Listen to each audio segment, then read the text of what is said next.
safeguarding the health, safety, and lives of our people.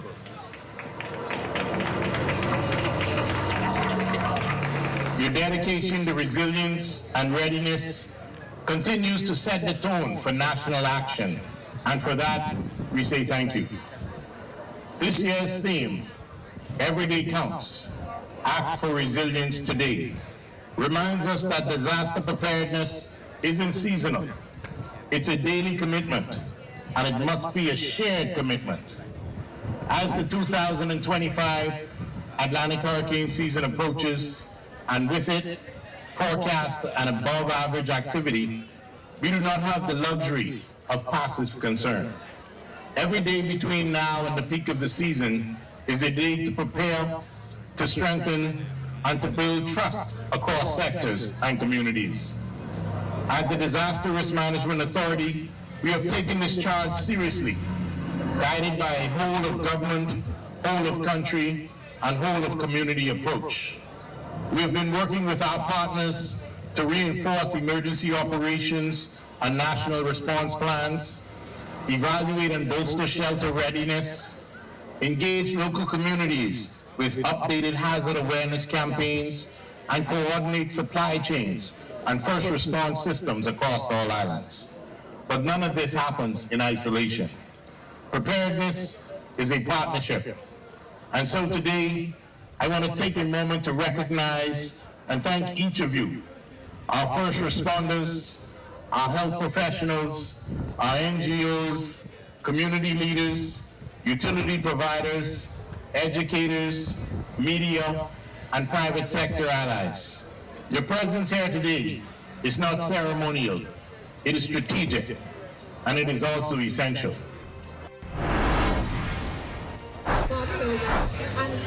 I'm Carissa Williamson, and this has been Your Government in Action, a proud presentation of Bahamas Information Services. Join us on Tuesday evenings where we bring you highlights, coverage, and information as we continue to do what we do best, linking people and government.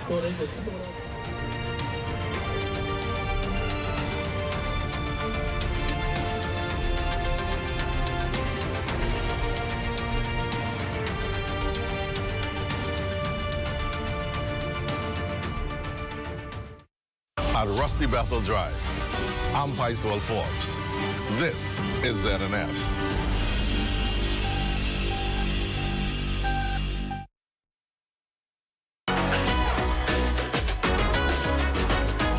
It's What's Trending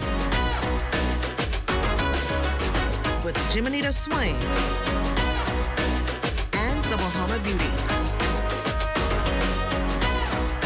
The Broadcasting Corporation of the Bahamas from Studio A. It all starts right now.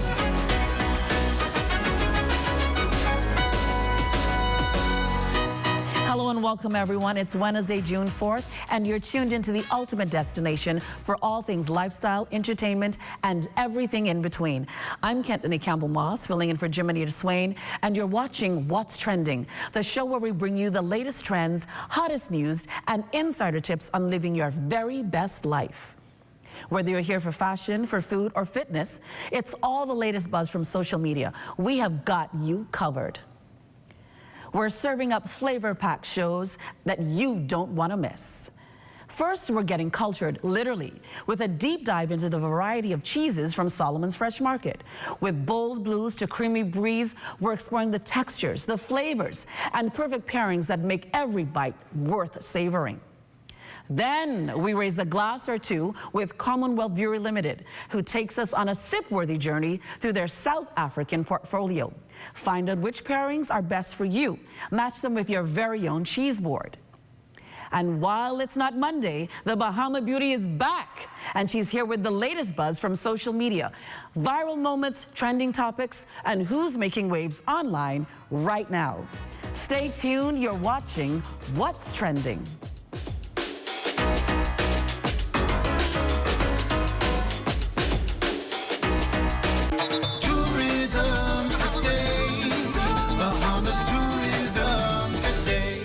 At the the Tourism Development Corporation's first Youth Entrepreneurship Symposium, Acting Permanent Secretary for the Ministry of Tourism, Investments and Aviation, Lisa Adderley Anderson, highlighted the need to both encourage and inspire the next generation of Bahamian entrepreneurs. Today's marks an important step forward in the ministry, continued commitment to youth development and entrepreneurship. Recognizing the urgent need to engage our young people in business ownership, the Tourism Development Corporation, better known as TDC, launched the Generation Impact Unit. This unit is designed to expose students at all academic level to the world of entrepreneurship and encourage them to dream bigger, plan smarter, and act boldly. Entrepreneurship is more than starting a business. It's about building something that contributes to your community and your country. This inaugural Youth Entrepreneurship Symposium and Marketplace is not just an event, it is a movement. It is designed to inspire, educate, and empower junior and senior high school students from across the Bahamas by connecting them with business leaders offering practical workshops and showcasing their ideas in a vibrant marketplace setting. We commend the schools that have already introduced the entrepreneurship programs, and we encourage even more institutions to follow suit. For more tourism updates, visit Tourism Today or Bahamas.com. I'm Michael Miller, and this is Tourism Today.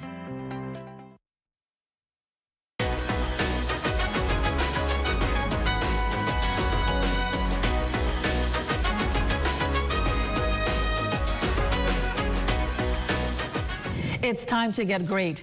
Today we're slicing into the world of cheese with Naomi Grant, Marketing Events Manager from AML Foods, to discuss pairings, proper storage, just all things dairy with the delicious side of knowledge. Welcome to What's Trending, Naomi. Hello, thank you so much. It's a pleasure to have you here with us. So tell us, what sets Solomon's Fresh Market apart when it comes to cheese selection in the Commonwealth of the Bahamas? So of course at Solomon's Fresh Market we do fresh best, but our cheese selection is the widest variety of gourmet, artisan, and specialty cheeses in the Bahamas. That is absolutely fantastic. For someone new to cheese beyond cheddar and mozzarella, where should I start? Brie is nice and soft, Havarti, as well as the Gouda. Now those are approachable cheeses for the beginner. Okay, that's wonderful. You've brought a cadre of cheeses, a beautiful assortment of cheeses here.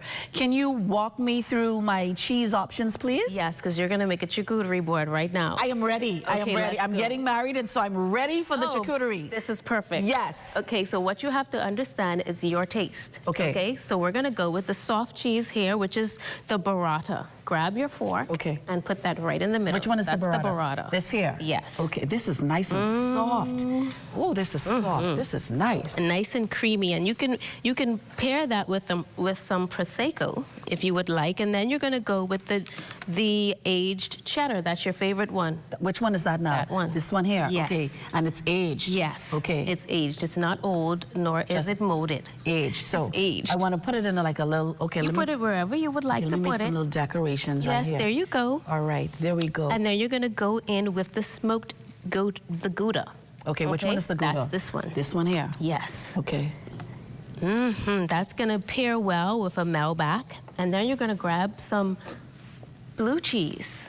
That one right there. One? Yes. Okay. Do I want the whole? You can take whatever you like. All right, you can grab the whole thing if you want to, because you've got a lot of space there. Right. And the blue cheese, that's going to pair well with a Zinfandel or a port.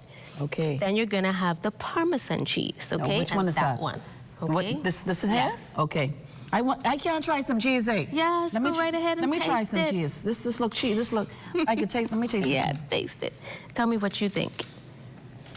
Really good. Yes, I like it. I love it.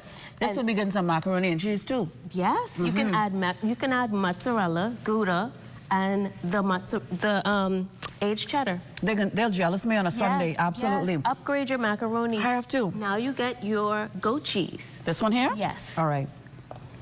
That's your goat cheese log. This is so pretty, though. Yes, it's delicious. It has some fruit in there already, so it's doing the pairing for you as well. May I try this? Yes. Okay. How is it? Oh, it's smooth.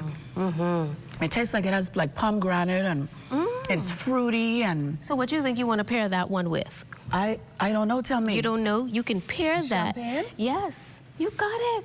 I know what I do in then. Yes, Okay, all right. You're ready. Now what You can else? put the whole log in there because you want it to look pretty in your charcuterie board. Right, there we go. Okay, now add your brie. This is my brie right here. All right, You I'm can gonna get the add brie. whole block and put it in there. Okay. And say I want to add a little color, right? Yes. Because as a jungle woman, I want to make it like nice and I love pretty. it. Yes. Don't forget your crackers. The crackers. Now, how should I do my crackers, right? However you like them. You can put them in a circle. You could decorate it any way you Put want. them on the outside right here. All right. The main thing about a charcuterie board, it's about your creativity and your taste. All right. Okay? I got it. And now you can add your salami there. Okay. And you can add any meat you would like to add. You can add fruit. You can add vegetables, whatever you want. Okay, little salami right here. All right.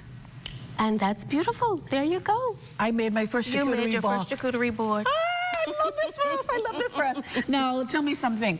Are there any underrated cheeses that you think more people should know about? Yes, the halloumi. Now, that is a grilled cheese. Now, I know you've heard about a grilled cheese sandwich. Yes. But you can grill this cheese by itself. Okay. The rind will be the outside of it. Once you grill it, you crack your fork in it, and it's gooey, amazing beautifulness on the inside. It sounds like it would, it just sounds like it would melt in absolutely in your mouth. Yes. Now, where can people find these and more in terms of at Solomon's Fresh Market? Is it at the front? It is in the back? Where can we find these items? So it's right in the deli area. Yes. So when you go into the store, you go all the way to the left, and in the deli area, you'll have the cheese section as a large selection. Okay, okay. And I think that this is absolutely wonderful. Whether you're building your first cheese board or leveling up for your charcuterie game, Solomon's Fresh Market has the goods to make you gooder. Thank you again, Naomi, for joining us in studio. We've learned so much about cheese. It's just not another food, it's an art form. Yes. Keep watching as we explore the rich and vibrant taste of South Africa with Commonwealth Brewery Limited. And trust me, you'll want to see the adventure unfold. If you would like to be a part of What's Trending, DM us on Instagram at What's Trending on ZNS.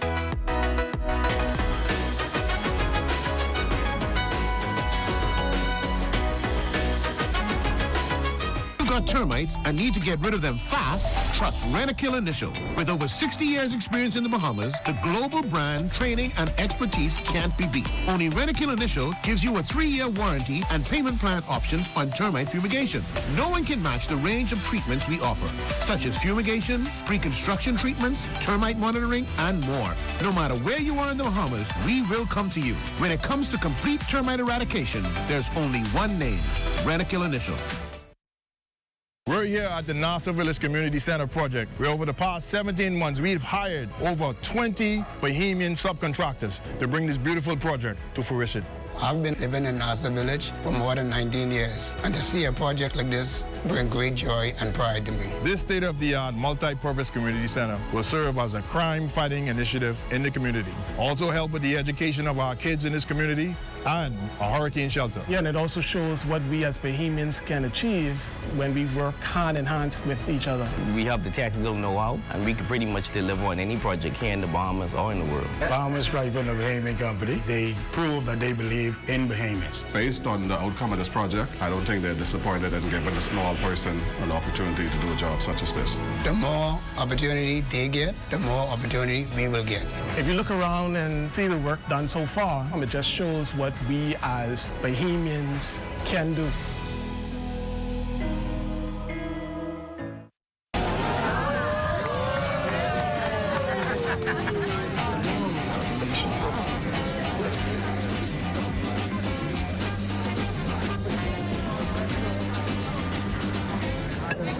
Diet-friendly special.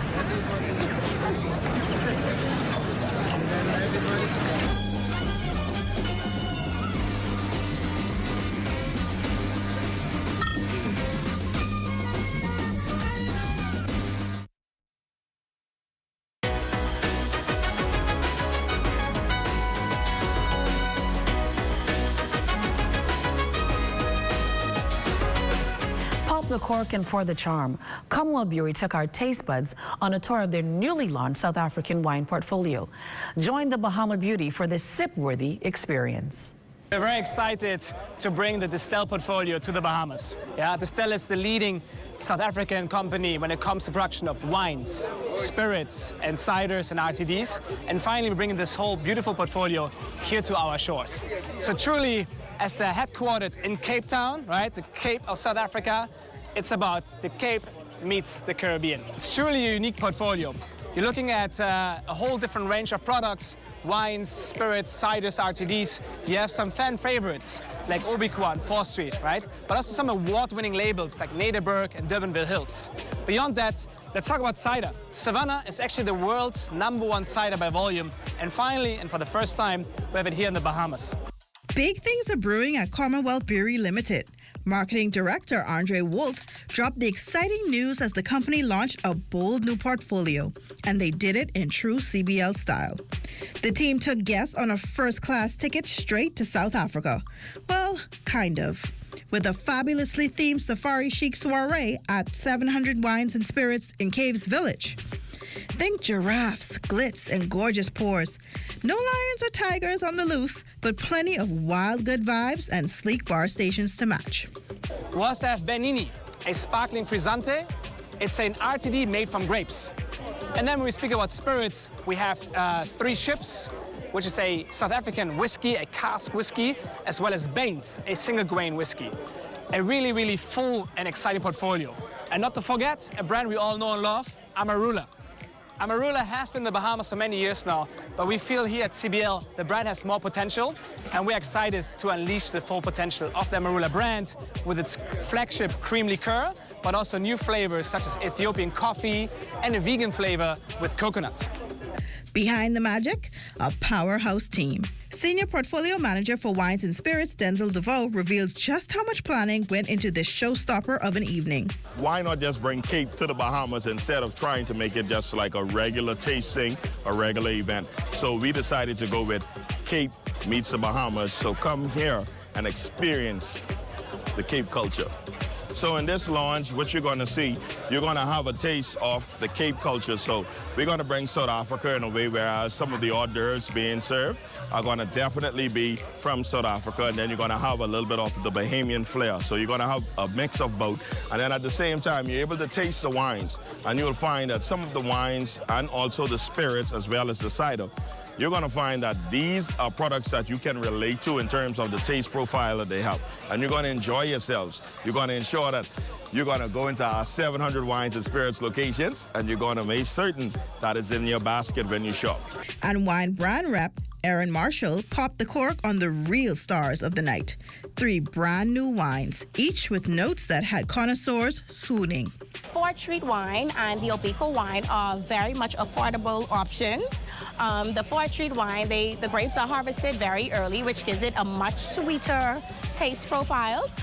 We also have the Obiqua wine, of course, that is sweet as well. Oh my God. We also have a non-alcoholic option. This is the Chamdor sparkling wine, and we have that in the grape, the red grape, as well as the white grape and the peach. The reaction that we are definitely looking for is good quality products for affordable prices. So that's something that we know that our market is looking for, and hoping that we're able to deliver that with this portfolio.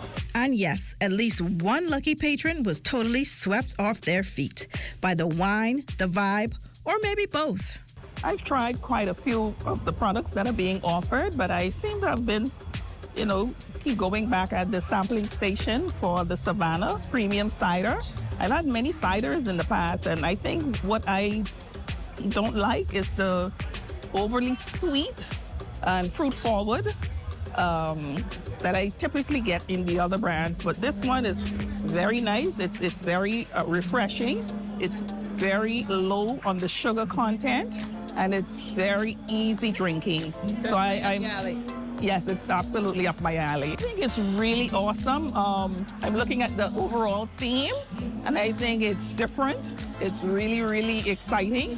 When I got the invitation and the dress code and everything, I was like, oh, that's different. And I think a lot of people have responded, and, it's very nice. Discover the taste of South Africa, where every sip is an adventure and every bottle tells a story.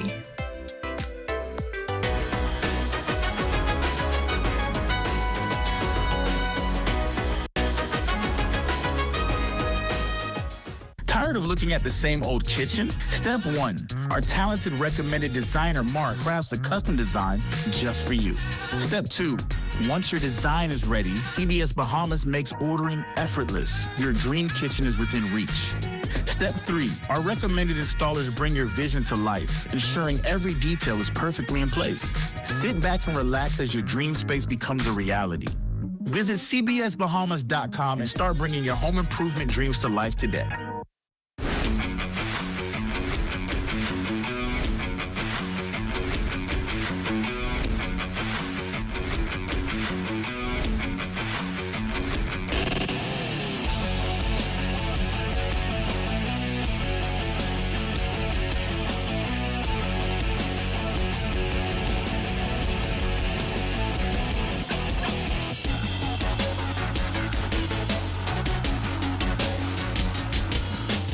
The internet isn't just for surfing. There's a sea of shoppers buying online, and you can connect with them on Tingsy.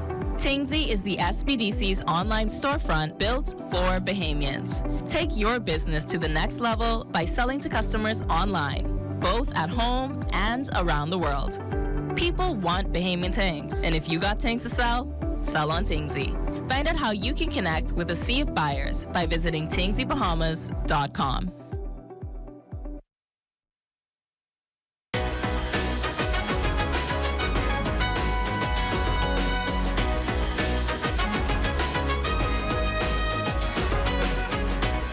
From the latest memes to the big reactions around town, the Bahama Beauty has got the scoop, and you don't want to miss it.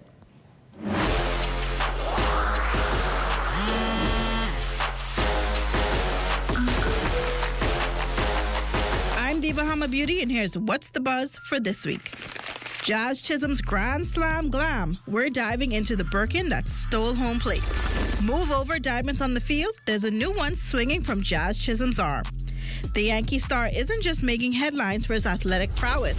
He's turning heads with his latest accessory, a blinged-out Hermes Birkin bag that's as flashy as his game day cleats. Madison Avenue Couture proudly unveiled a custom Hermes HAC 40 Birkin for Chisholm Jr. at his foundation's fashion event in NYC. This one-of-a-kind piece in blue lean Togo leather with palladium hardware features full Swarovski crystal embellishment on the front and partial crystal detailing on the back. The design includes classic pinstripes and a reimagined Jolly Roger skull with a crown, a nod to Jazz's love for One Piece and his Prince Jazz persona. The bag is part of Atelier by Madison Avenue Couture, a new series of limited edition, one-of-one custom Hermes pieces. Jazz's foray into the high fashion isn't just a personal statement, it's a reflection of a broader trend. Athletes are increasingly stepping into the style spotlight, and Jazz is leading the charge with flair. His Birkin isn't just a bag, it's a bold declaration that style and sportsmanship can go hand in hand, even for men, and a testament to his unique style and confidence. It's the kind of accessory that says, I'm here to play ball and slay. So whether you're a baseball fan or a fashion aficionado, keep your eyes on Jazz, because he's setting trends both on and off the field. Cardi B drops the mic on Spaces over the weekend. If you thought the Tiana Taylor and Iman Shumpert divorce was messy, I can tell you, they don't have nothing on these two. This case is juicier than a Georgia peach. The Bodak Yellow rapper took to X to expose her husband, Offset, after he demanded spousal support in their divorce proceedings and wanted to keep their Atlanta home. He went even a step further, posting a shady message to his Instagram story stating, "Spend time with your kids, not just on Instagram." This prompted Cardi to go on a fiery rant, detailing Offset's contributions, or lack thereof. You're not gonna sit here and try to bash me as a mother when I pay for everything. Cause you left me with a bill for a whole entire year and I haven't said a thing. You don't even offer. So stop playing with me. Dad, I'm trying to keep everything. What is everything? What's everything? What's everything? You want to split the Atlanta house? Let's split it. He hasn't paid the mortgage for a whole year in the Atlanta house. You're in the Atlanta house right now. You harass me so much when I be with my that I just want peace. I want peace. You want to be with your in this house? Fine. I just want to be left alone. I want to be free. You're trying to make it seem like because I'm a bad mom. Cardi B, Belcalis Marlenis Amanzar is paying $50,000 a month for her kids because you don't help me with nothing. Go to the people when's the last time you seen your kids. And you know what you did? You coerced my daughter to say on FaceTime, oh, I miss my mommy. She's never here. She this, and that. And every single day you threaten me with that video. And you haven't helped me with for a year. You need help. You need to go to I don't know where you need that. You need some help. I've been giving you grace because I know you're not mentally well. But enough. You're gonna call the Breakfast Club, and because you feel less of a man, you're gonna be like, oh, because she's trying to take everything. Take what? You want, matter of fact, you want that house in Atlanta? All right, let's sell it. Give me my half. You want them cars and bags and blah, blah, blah that you gave me? All right, give me the same too. I give you the rings that you bought me, and you give me the ring that I bought you. Amidst the turmoil, Cardi B has gone Instagram official with the New England Patriots wide receiver Stephon Diggs, sharing intimate moments that suggest a new chapter in her personal life. The two, who were recently spotted courtside at the New York Knicks game, had themselves a dandy on Diggs' yacht cruising the seas, which many are speculating has Offset's boxers in a real bunch. Stay tuned, because if this saga has taught us anything, it's that Cardi B's life is the ultimate reality show, and we just can't look away. And Shannon with another three, and he's at 3 in a row from distance. It's been a quarter of a century since Indiana has gone to the finals. But for the first time in 25 years, they are going to the NBA Finals. And for the 7th year in a row, there will be a new NBA champion. The Indiana Pacers punched their ticket to the 2025 NBA Finals to take on the Western Conference champion Oklahoma City Thunder. The Pacers, behind Tyrese Halliburton's 31-point night, sent the Knicks packing in a 125-108 beatdown. The final round to the crown begins on Thursday, June 5th at 8 p.m.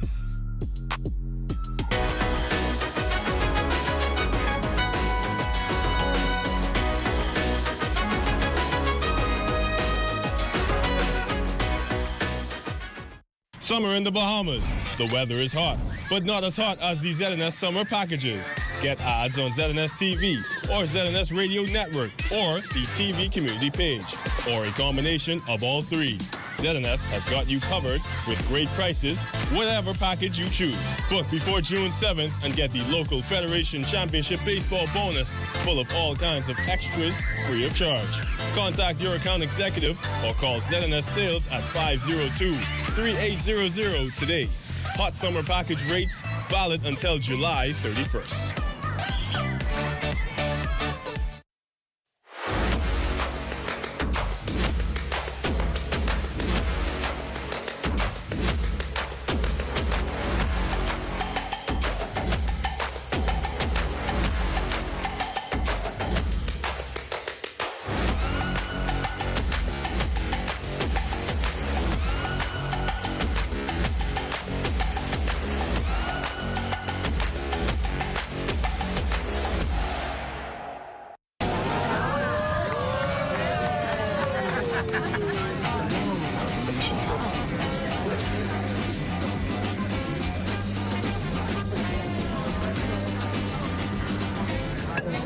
Diet-friendly special.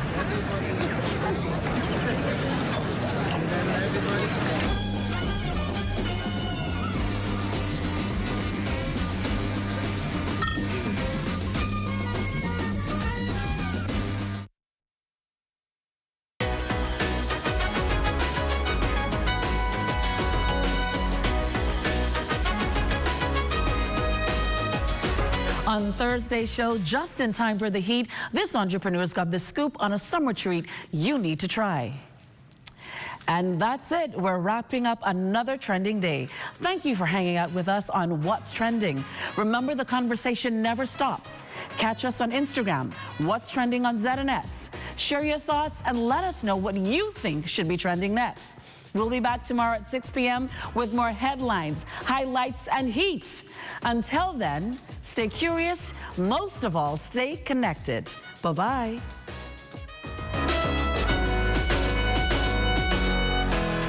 Take me out to the ballpark. Yes, this weekend for the baseball action at its best. The ZNS Television Network brings you live coverage of the 2025 National Baseball Championships at the Andre Rogers Baseball Stadium, June 7th and 8th. And coverage begins this Saturday at 5 p.m. It's the 2025 National Baseball Championships and it's only on the ZNS Television Network.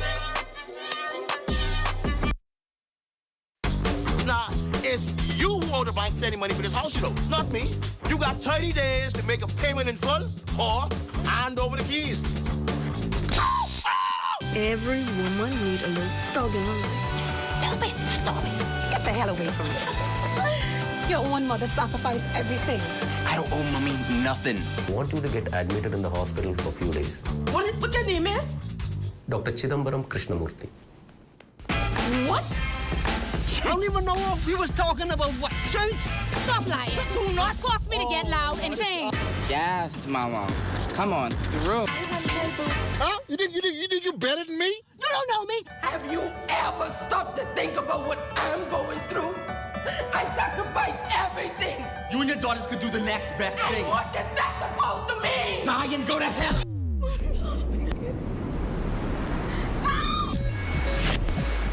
Summer in the Bahamas. The weather is hot, but not as hot as the ZNS summer packages. Get ads on ZNS TV or ZNS Radio Network or the TV community page, or a combination of all three. ZNS has got you covered with great prices, whatever package you choose. Book before June 7th and get the local Federation Championship Baseball bonus full of all kinds of extras free of charge. Contact your account executive or call ZNS Sales at 502-3800 today. Hot summer package rates valid until July 31st. At the Broadcasting Corporation of the Bahamas, I'm Clint Watson, and this is ZNS.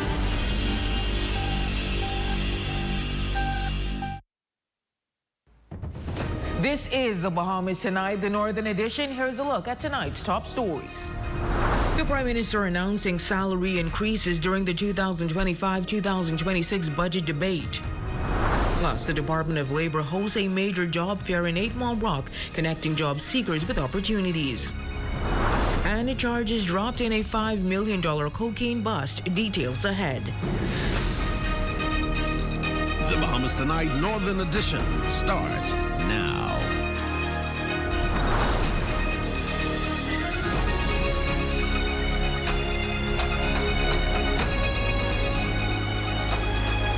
Good evening and welcome to the Bahamas Tonight, the Northern Edition. I'm Raven Davis, and as always, it's a joy to have you with us. Well, good news for public servants as the nation's leader outlines salary increases during the start of the 2025-2026 budget debate. Prime Minister the Honorable Philip Davis also turning attention to the future of the Grand Lucayan Resort. Our Cleopatra Murphy has tonight's top story.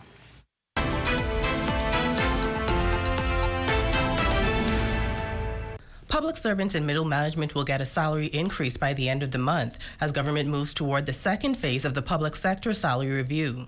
Prime Minister the Honorable Philip Davis made that announcement during his contribution to the budget debate in the House of Assembly Wednesday. Phase 2 is coming, which will bring salary adjustments of up from anywhere between 3 to 8% for the remainder of the public service. A vital step to help restore purchasing power lost to inflation, while also promoting fairness, retention, and morale across the public sector. The second phase will be implemented in September 2025. The Prime Minister also took time to address questions surrounding just how much government has received from the sale of the Grand Lucayan Resort to Concord Wilshire and its Bahamian subsidiary, Ancient Waters Bahamas Limited, noting the resort was not directly owned by government, but Lucayan Renewal Holdings Limited. This entity was established to oversee the operations and sale of the hotel. As a standard practice, once the sale of the hotel is finalized, initial proceeds will be transferred to Lucayan Renewal. The initial use of these funds will be to settle expenses such as legal fees, other closing costs, and including any pre-sale expenses arising from the operations of the hotel. While the nation's leader questioned why the opposition was not aware of those facts, Member of Parliament for East Grand Bahama Kwesi Thompson says the opposition has other concerns. What is more important is, has the government actually received the $120 million as represented by the members? As was represented. How much of the $120 million was received? That aside, the Prime Minister says national security is also a priority for the Davis administration, with $17.7 million earmarked for equipment, vessels, and expansion of the RBDF Coral Harbor base, while there are also efforts to expand CCTV. Also acknowledging the start of the hurricane season, the Prime Minister says he is hopeful the Bahamas escapes any major systems, but should the worst happen, other nations will be ready to help after his efforts to create relationships with global leaders. For the Bahamas Tonight, the Northern Edition, I'm Cleopatra Murphy. Switching gears now, the Randall Fox Labor Day Parade is just 2 days away, but it's not just a celebration of workers on the horizon. The Progressive Liberal Party's much-anticipated Blue Wave is also set to make a splash, signaling the official launch of the party's campaign ahead of the 2026 general election.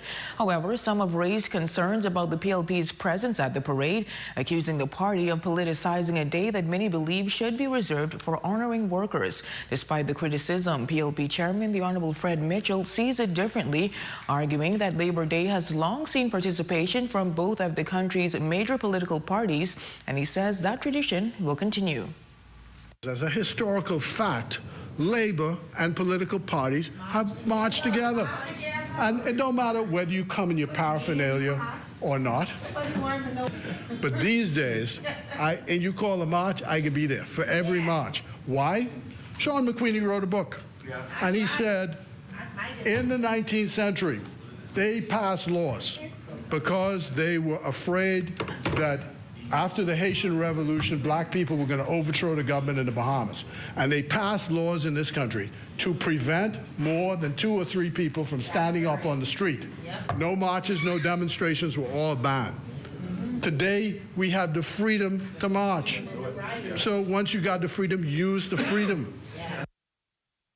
Mitchell maintains that there's no issue with party supporters showing up in their political colors, as the spirit of the day is one of solidarity. He's also encouraging Bahamians from all walks of life to come out in full force.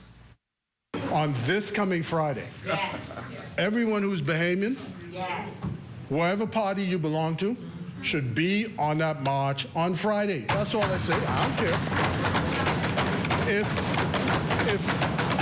If you choose not to show up in your party colors, that's your business. I don't know where this idea comes from, that because politics is involved in it, something must be dirty with it. Where does that come from? Everything that we how do we get to government? We get to government through a political party. That's how you get there.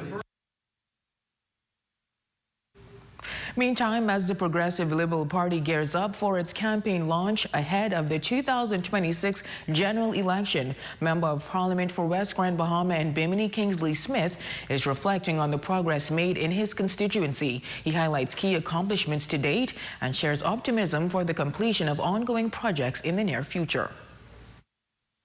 There's a brand new airport that is building in South Bimini. The roads in South Bimini are being repaved. The opening of the 8 Mile Rock Government Complex, the Obadiah Wishcombe Complex. The Holmes Rock Primary School, Junior School, is about to be completed. There are also plans for the rebuilding of the Western Police Station. A Pine Forest Park that was dilapidated for some 20 years is being completed. As the Member of Parliament for West Grand Bahama and Bimini, Smith also expresses his gratitude to the Prime Minister of the Bahamas for his unwavering support. You would like, as a Member of Parliament, to see what you can do as best as you can for your constituents. But I also, even coming as a newcomer, I try to tell the constituents the difficulty and you have to be patient. Is the process that is not is going to happen overnight. The Prime Minister has been most helpful and dedicated to the people of West Grand Bahama and Bimini. Well, a major job fair taking place earlier today down in West Grand Bahama. Scores of residents showed up with resume in hand seeking employment with hundreds of vacancies available across multiple companies. Our Shane Stubbs was there and filed this report. Braving the elements, 8 Mile Rock residents turned out in droves today, all hoping to land a job, as more than 200 vacancies were up for grabs at a major job fair hosted by the Department of Labor. They have vacancies and they need people like 2J. More than 10 companies welcomed job seekers with open arms at the Obadiah H. Wilstrom Complex in 8 Mile Rock. Officer in charge of the Public Employment Services Unit, Princess Flowers, says the initiative is a ripple effect of the successful job fair held in March, where more than 600 vacancies were up for grabs. With that success in mind, bringing opportunities directly to the island's largest community, she says was an easy decision. You would have had a lot of persons who were hired, and then there were some persons who may have had a job but sought a change.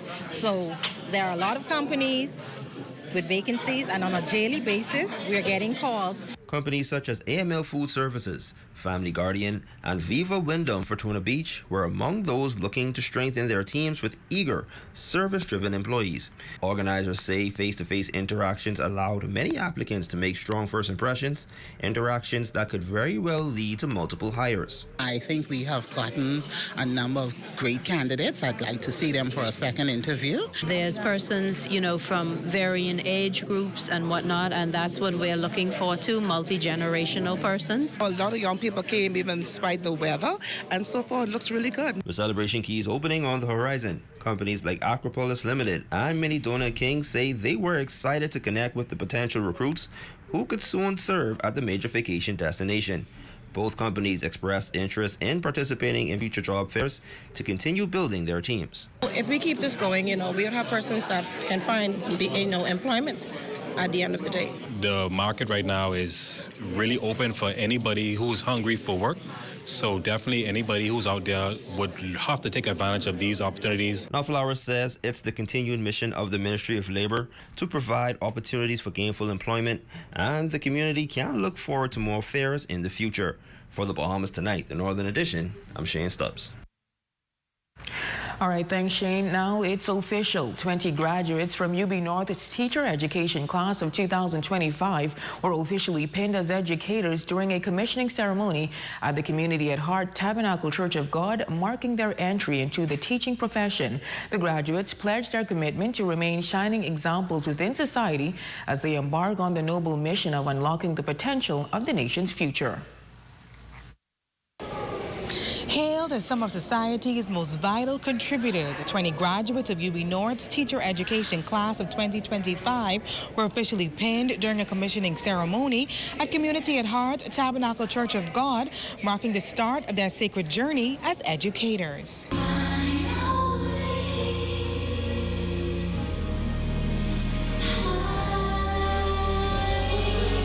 Surrounded by the support of family, friends, and mentors, the graduates were reminded by UB's acting president, Jane Hodder, that today symbolizes the blueprint of hard work and resilience, qualities she believes are deeply rooted in the students and faculty of the Northern Campus.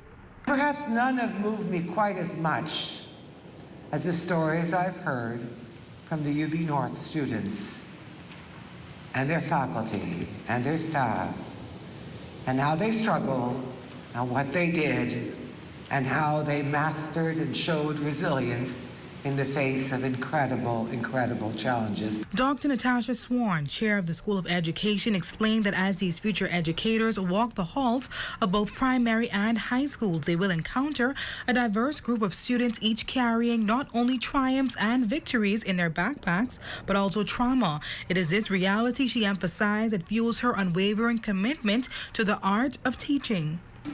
You are gardeners of imagination, engineers of inquiry, and nurturers of new perspectives. The graduates were called to the front of the podium where they took their oath and pledged their commitment to work with integrity and to support their students in reaching their full potential under their guidance. Speaking on behalf of the graduates, Keturah Charlton Cooper left her classmates with a word of encouragement.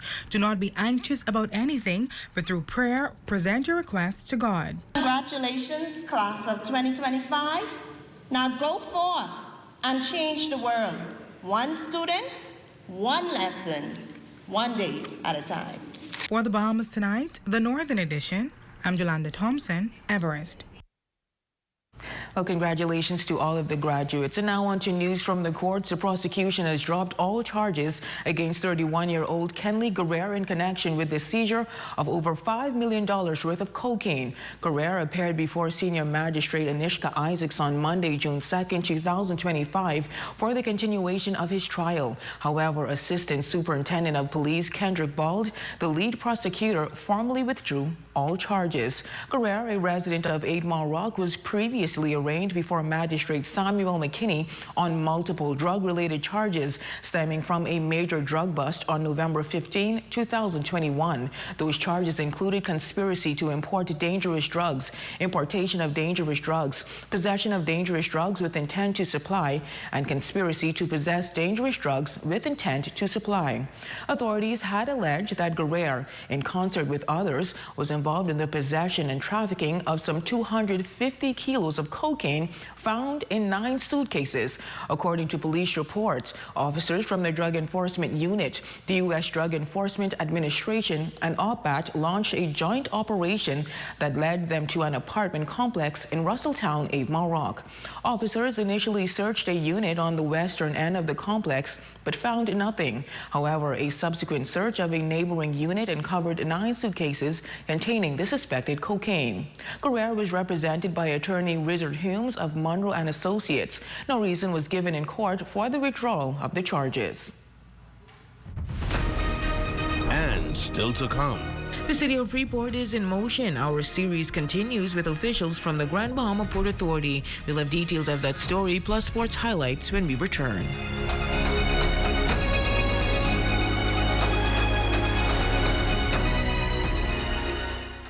Step into a life of luxury and convenience with the Commonwealth Bank Platinum Card. From earning premium cashback rewards on every dollar spent to enjoying comprehensive travel insurance, shop with confidence, knowing your purchases are protected. Our Platinum Concierge service turns your requests into reality, wherever life takes you. Let the Commonwealth Bank Platinum Card be your passport to exceptional experiences. Commonwealth Bank, leader in personal banking services. Come on down and see what Dolly Madison has in store for you. Renovate and rejuvenate at Dolly Madison. Dolly Madison. Hey, you. Come here real quick.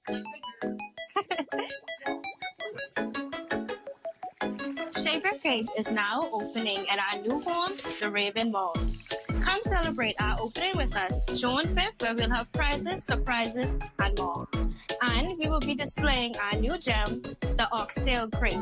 Pre-orders are deeply recommended. You can order at shapercrate.com. Don't miss the first annual Home and Hardware Expo, Saturday, June 7th at Pelican Bay from 2 to 6 p.m. Enjoy free exhibits, giveaways, and expert demos, plus an $150 short-term rental session at 3.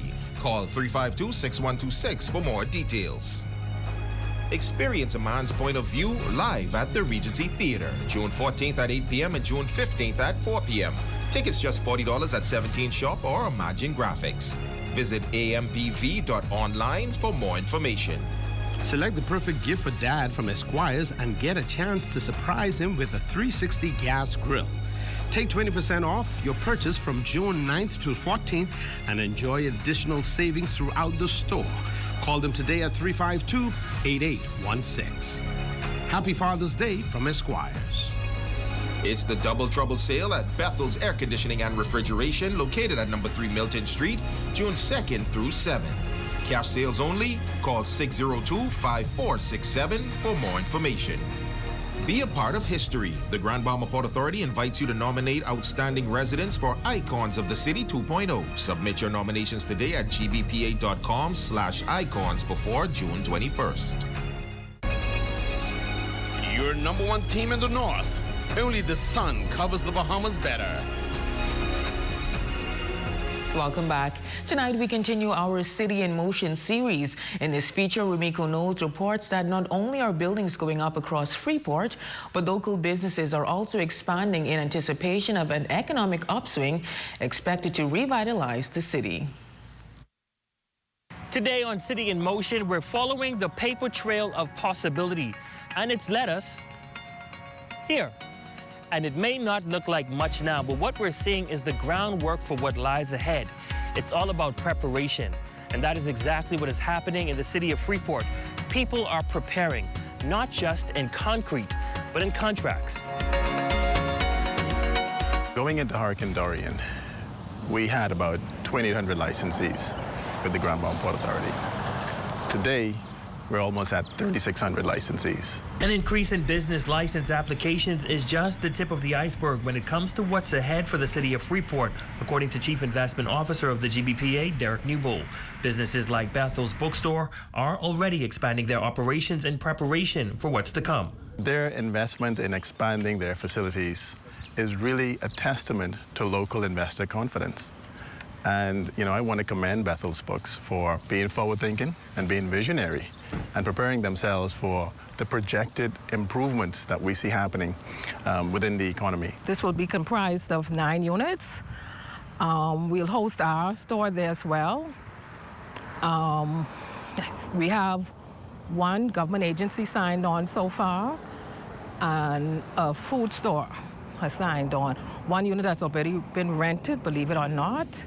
It's a wave of forward momentum sweeping across the downtown area from north to south, signaling real activity on the ground. And according to Bethel's project manager, Cheryl Lightbourne, business owners are making sure they aren't left behind. It's good to see people are investing back into the economy because, you know, Freeport has been on the downside for so long. So with this opportunity now, we see a lot of other buildings are going up, and we want to just take advantage of that at this particular time. A lot of people were saying it's never going to happen. But today, we're seeing signs and evidence of what we've been saying from 2022. And so it's very encouraging now to see everything come into fruition. I just want to make sure that Grand Bahamians are benefiting from the developments that are taking place. We'd love to see Grand Bahamians become stakeholders in this economy. So what does this really mean? It means the dreamers are dreaming again, and people are betting on Freeport not just to survive, but to thrive, because the city is in motion. For the Bahamas Tonight, the Northern Edition, I'm Rumiko Knowles.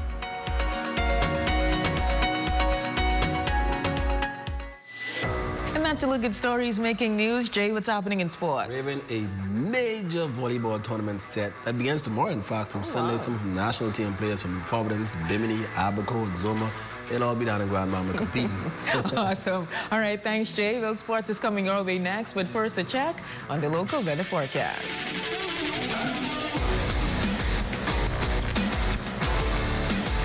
Tonight's weather forecast is brought to you by Royal Star Assurance. 'Cause it's so beautiful.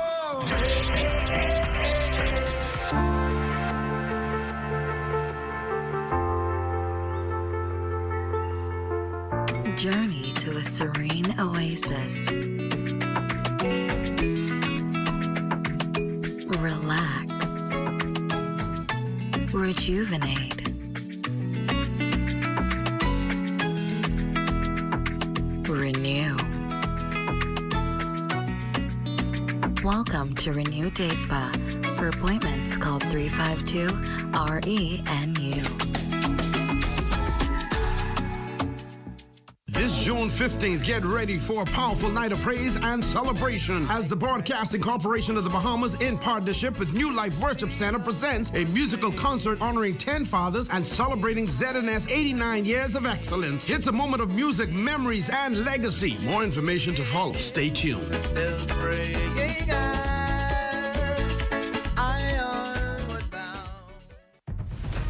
The Grand Bahama Port Authority Bahamas Baseball Association Junior National Baseball Championships in honor of Nigel Big Nige Boodle Sr. returns to Grand Bahama June 19th through the 22nd at the Mero Baseball Park. Mero Baseball. Come and be blessed at the New Life Worship Center in Freeport, Grand Bahama, where Bishop Simeon Ouden is the senior pastor. Services are on Sunday at 9 a.m. and Tuesdays at 7 p.m. Come and experience a time of praise and worship in the Word. Here are some tips for having your home ready for a hurricane. Keep all trees and shrubs trimmed. Bring in all outdoor furniture, plants, or any other items that may become airborne due to high winds. Cover windows and doors with hurricane shutters or pre-cut plywood. Clear drains and gutters. And remember to secure important documentation in case you have to evacuate. Don't be caught off guard this hurricane season. Be prepared.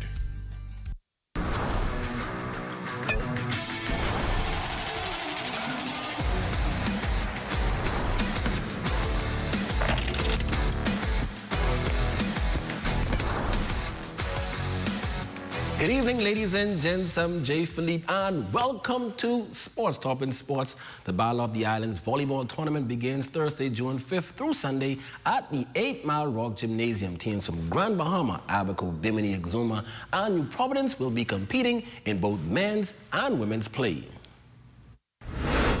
We have 13 teams entered, 7 men and 6 women. So Abaco is coming in with a whopping 5 teams, 3 women, 2 men. We have 2 newcomers to the tournament. We have Exuma men and Bimini men. And we also have 2 teams from Grand Bahama, male and female.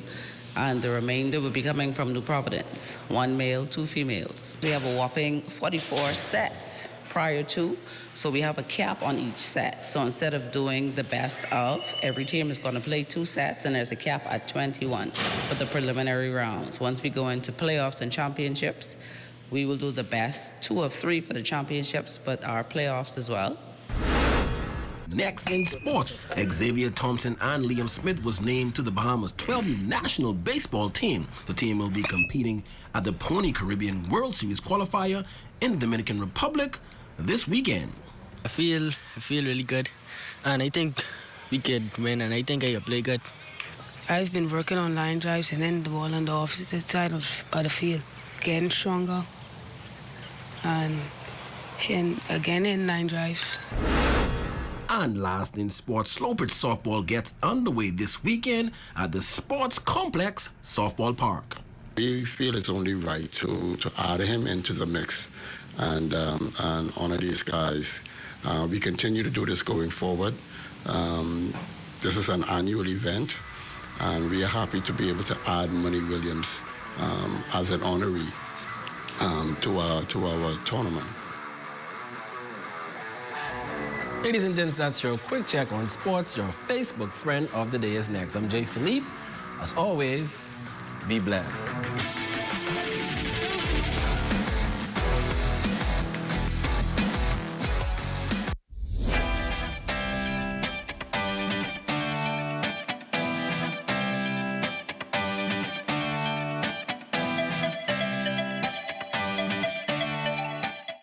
While others see customers as numbers, we see our customers as people, neighbors, friends who deserve more than one-sided connections. That's why we are redefining what real connection is by prioritizing our customers and showing our appreciation by putting our money where your loyalty is.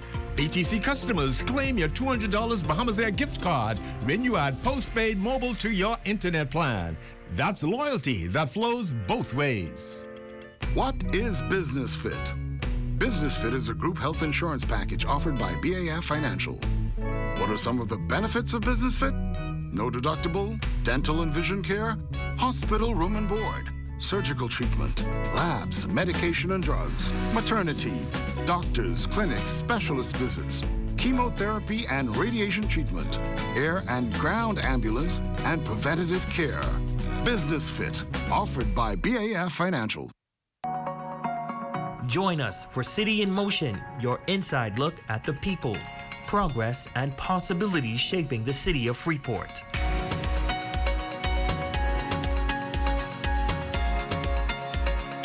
Each week, we bring you the stories behind the movement.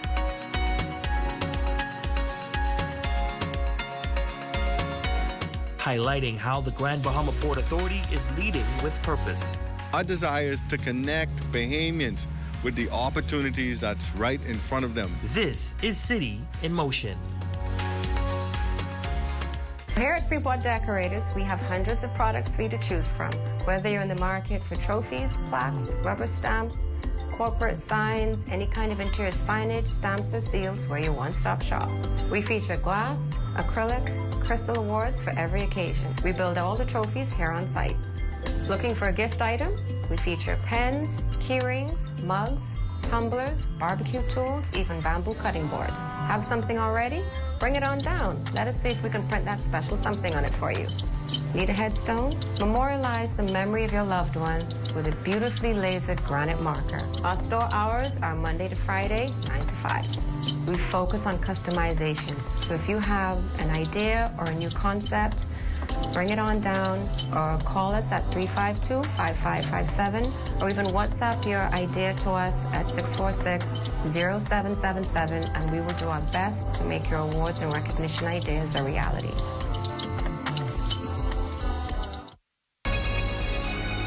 Your number one team in the North. Only the sun covers the Bahamas better.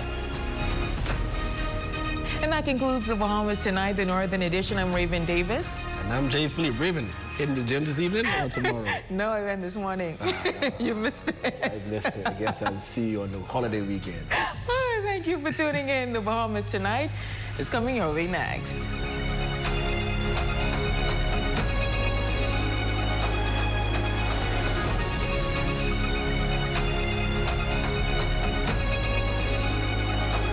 ZNS News is brought to you by the new BTC. Fiber is here. Faster, stronger, more reliable. Together, we are unstoppable. Switch today. Coming up in the Bahamas Tonight, salary increases and expanded health insurance for government employees announced by the Prime Minister in the House of Assembly today. Also, a government MP claims backbenchers are struggling to get government support for basic constituency needs. Hear responses from his fellow MPs. And the Commissioner of Police reacts to news of a new police headquarters. The Bahamas Tonight, the National Report starts now.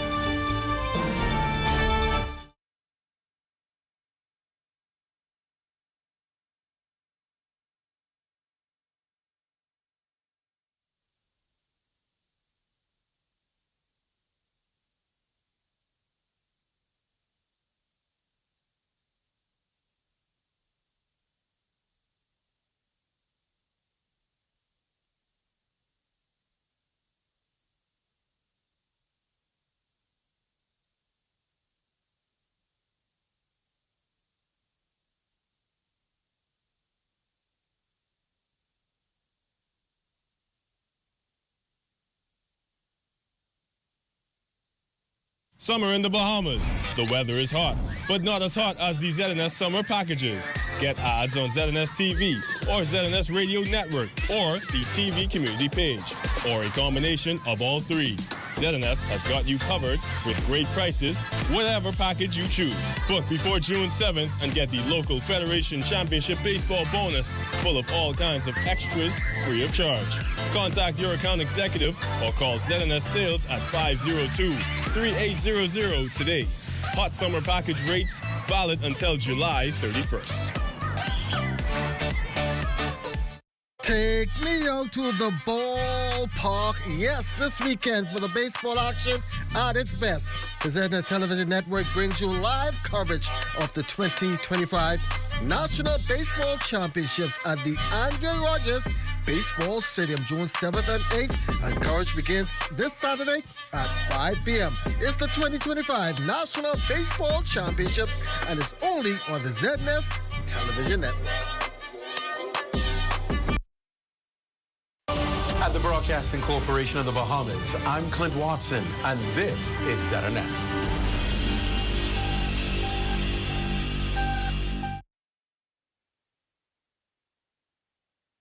BTC. Fiber is here. Faster, stronger, more reliable. Together, we are unstoppable. Switch today. Coming up in the Bahamas tonight, salary increases and expanded health insurance for government employees announced by the Prime Minister in the House of Assembly today. Also, a government MP claims backbenchers are struggling to get government support for basic constituency needs. Here are responses from his fellow MPs. And the Commissioner of Police reacts to news of a new police headquarters.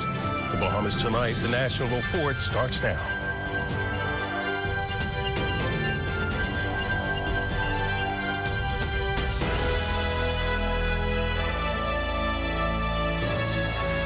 Good evening and welcome to the broadcast. Good news announced by the Prime Minister as he provided more details on the state of public finances when he led off debate on the 2025-2026 fiscal budget in the House of Assembly today. He made a number of announcements regarding public servants, including pay raises. Fern Carey fills us in. As he led off debate on the 2025-2026 fiscal budget, Prime Minister and Minister of Finance, the Honourable Philip Davis, noted that revenues are up, expenditure is under control, the deficit has dramatically decreased, and the economy is growing. He stressed that this was achieved through fiscal discipline, strong financial management, and an aggressive reform agenda. Prime Minister Davis also explained the difference between a balanced budget and a budget surplus. This, given ongoing commentary related to his announcement that the country has a balanced budget and a projected budget surplus of $75 million for the first time since independence in 1973. A balanced budget occurs when revenue matches expenditure, not when revenue is close but still less than expenditure. That's a balanced budget. These policy measures are designed to empower Bahamians, expand opportunities countrywide, and strengthen the national budget. Middle management, public servants will see increases in their salaries at the end of this month. Following our salary review that we promised. The move is expected to boost morale in the public sector. Prime Minister Davis noted that the second phase will be implemented in September this year, while health insurance will be expanded for all government workers. This initiative will provide broader protection for our public officers, reduce out-of-pocket medical costs, and improve overall access to health care for those who serve our nation. We are also modernizing the delivery of healthcare benefits by enhancing the National Insurance Program. Prime Minister Davis also announced that the National Prescription Drug Program is transitioning from the National Health Insurance Board to National Health Insurance in a bid to reduce pressure on the public purse. For the Bahamas Tonight, I'm Fern Carey. The upcoming Labor Day parade may be headed for a political showdown as the government plans to launch its political campaign during the upcoming festivities, drawing backlash from several corners. In the House of Assembly today, it was the opposition's turn to take the PLP to task over the issue. Corville Pytham joins us live with more on today's exchange. Corville. Desmond, you can call this one. Here we go again, as once again the governing Progressive Liberal Party is forced to defend its decision to launch its election campaign at this year's Randall Fox Labor Day festivities. Today, the government traded barbs with the opposition over the issue during debate on the 2025 budget. F&M MPs Dr. Hubert Minnis and Shannon Don Cartwright both accusing the PLP of politicizing Labor Day, something both parties say they agreed they wouldn't do.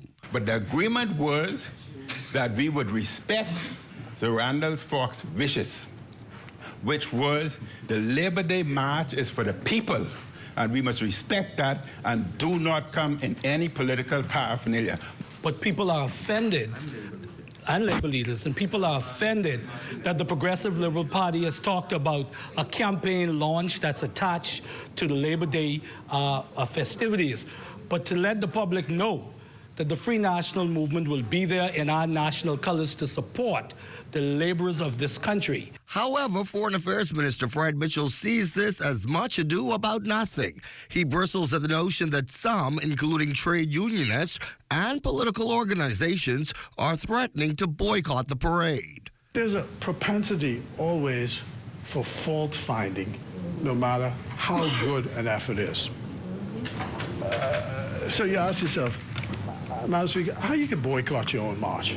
Mr. Mitchell defending the PLP's planned campaign rollout to take place this Labor Day, echoing what the Prime Minister said on Tuesday. All political parties, in fact, all political parties participated on Labor Day marches. Meanwhile, the Free National Movement, according to its deputy leader, will be represented at Friday's march. We are not going to make it political as the Progressive Liberal Party intends to, but we will honor the wishes of the Fox family and support the the workers of this country, Madam Speaker. The Progressive Liberal Party continues to maintain that its organization and the labor movement are inextricably linked, and it is quite possible to do two things at once: celebrate workers and do a little campaigning as well. Desmond? Well, quite an interesting dialogue today. Corville, thanks much. A government member of parliament has openly shared his concerns about the availability of government resources for the various constituencies. His remarks have spiked feedback from parliamentary colleagues. Felicity Darville tells us more. Member of Parliament for Southern Shores Leroy Major said that backbenchers are struggling to get government support for basic constituency needs, while cabinet ministers enjoy disproportionate influence. He said MP for Pinewood, Miles LaRota, for example, will benefit from a $20 million budget allocation to alleviate flooding in his constituency, while Southern Shores also needs it. Minister LaRota responded. And I do believe that the MPs on this side make decisions in the betterment of their communities. There's no evidence, as far as I am aware of just personal gain. And if it means lobbying, as I was singled out, I make no apologies about lobbying for road and flooding remediations in Pinewood. That was something that I campaigned on. Well, ZNS News spoke with other backbenchers as they headed into the House of Assembly today. MP Bacchus Roll said South Beach isn't being left out. It rained for the past 2 days, but there has been no flooding. So we saw that the drainage that the engineering that we would have put in place there on East Street South, new drainage that we would have seen in various areas in South Beach, Palm Avenue, Silver Pines Close, etc. You know, that's been very successful for us. West End and Bimini MP Kingsley Smith said he's happy with the government's support for his constituency. There's a brand new airport that is building in South Bimini. The roads in South Bimini are being repaved. The opening of the 8 Mile Rock Government Complex, the Obadiah Wishcombe Complex. The Holmes Rock Primary School, Junior School, is about to be completed. There are also plans for the rebuilding of the West End Police Station. A Pine Forest Park that was dilapidated for some 20 years is being completed. MP Jamal Strawn said they're taking care of Nassau Village. Government is inclusive. The resources are being shared. Nassau Village is a major recipient of them all. Is there more work to be done? Yeah, of course, there will always be. But that is just because of legacy issues that we have had to fight. Well, MP Major said that he made the comments to the reporter in good faith, intending to contribute honestly to the national discourse. Felicity Darville for the Bahamas Tonight. The journey toward a modernized election management system is said to be at the heart of an increase for the Parliamentary Registration Department. The Parliamentary Registration Department's budget will rise from $1.5 million in the 2024-2025 fiscal year to nearly $3.9 million in the upcoming cycle. Funding directly pegged for election-related expenses will grow from $364,000 to an estimated $2.6 million. The department's increased budgetary allowance will serve to secure a number of advancements, according to Leader of Government Business in the House of Assembly, the Honorable Wayne Monroe. In the past, when the register used to cease there, another time that would be used in registration exercises. We have a permanent register, but there are things involved with making sure that people still live where they where they were, that they're still where they voted last time. There's also ongoing registration. There is an effort now to replace the paper cards with something more permanent, durable, and security-minded that may involve tracking through biometrics, so that this thing that everyone talks about, people being doubly registered, if you're tracked through biometrics, it would be nearly impossible to do that. Monroe says more preparation is needed to ensure a fair process by or before October 2026. You have to make budgetary provision for the things that relate to elections, so they have to advertise, for instance, people's declarations. There are a number of things that happen with an election. To be certain, the life of this House of Assembly will expire in October. House can't go beyond 5 years. It may well be before that. The Prime Minister has indicated that it is very, very unlikely to be this year. And so the parliamentary registration has to start to make provision as if an election is in this budget year that ends June 2026. Well, coming up with the Commissioner of Police reacts to news of a new police headquarters. You're watching the Bahamas Tonight. The National Report. There's more after this. Step into a life of luxury and convenience with the Commonwealth Bank Platinum Card. From earning premium cashback rewards on every dollar spent to enjoying comprehensive travel insurance, shop with confidence, knowing your purchases are protected. Our Platinum Concierge service turns your requests into reality, wherever life takes you. Let the Commonwealth Bank Platinum Card be your passport to exceptional experiences. Commonwealth Bank, leader in personal banking services.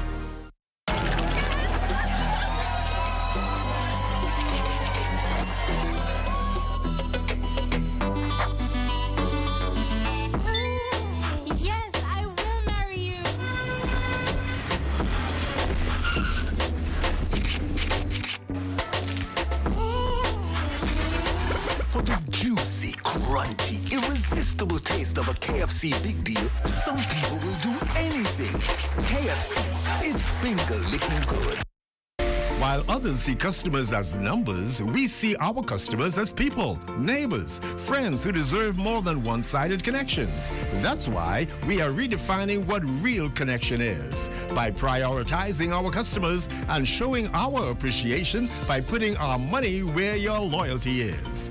BTC customers, claim your $200 Bahamas Air gift card when you add postpaid mobile to your internet plan. That's loyalty that flows both ways.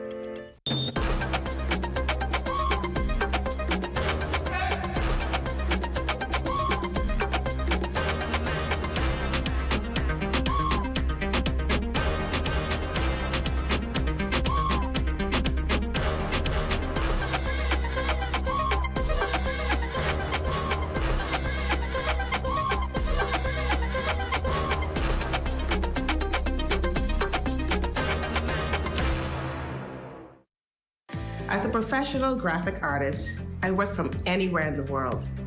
When I travel, I try to keep up with my paperwork and bills as much as possible, utilizing NIB's ESS, or Employee Self-Service Portal, to submit my monthly payment and to upload my contribution statement makes life easier.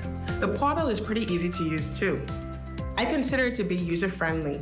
It asks all the necessary questions to guide me through uploading my contribution statement, and I like that it calculates my payments. The NIB representative who showed me how to use the portal, she was patient, friendly, and knowledgeable.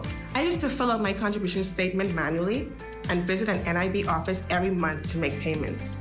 But now the ESS portal allows for the entire process to be completed online in a time-efficient manner. Like, yay, thank you, that's done. You should sign up today at ess@nib-bahamas.com.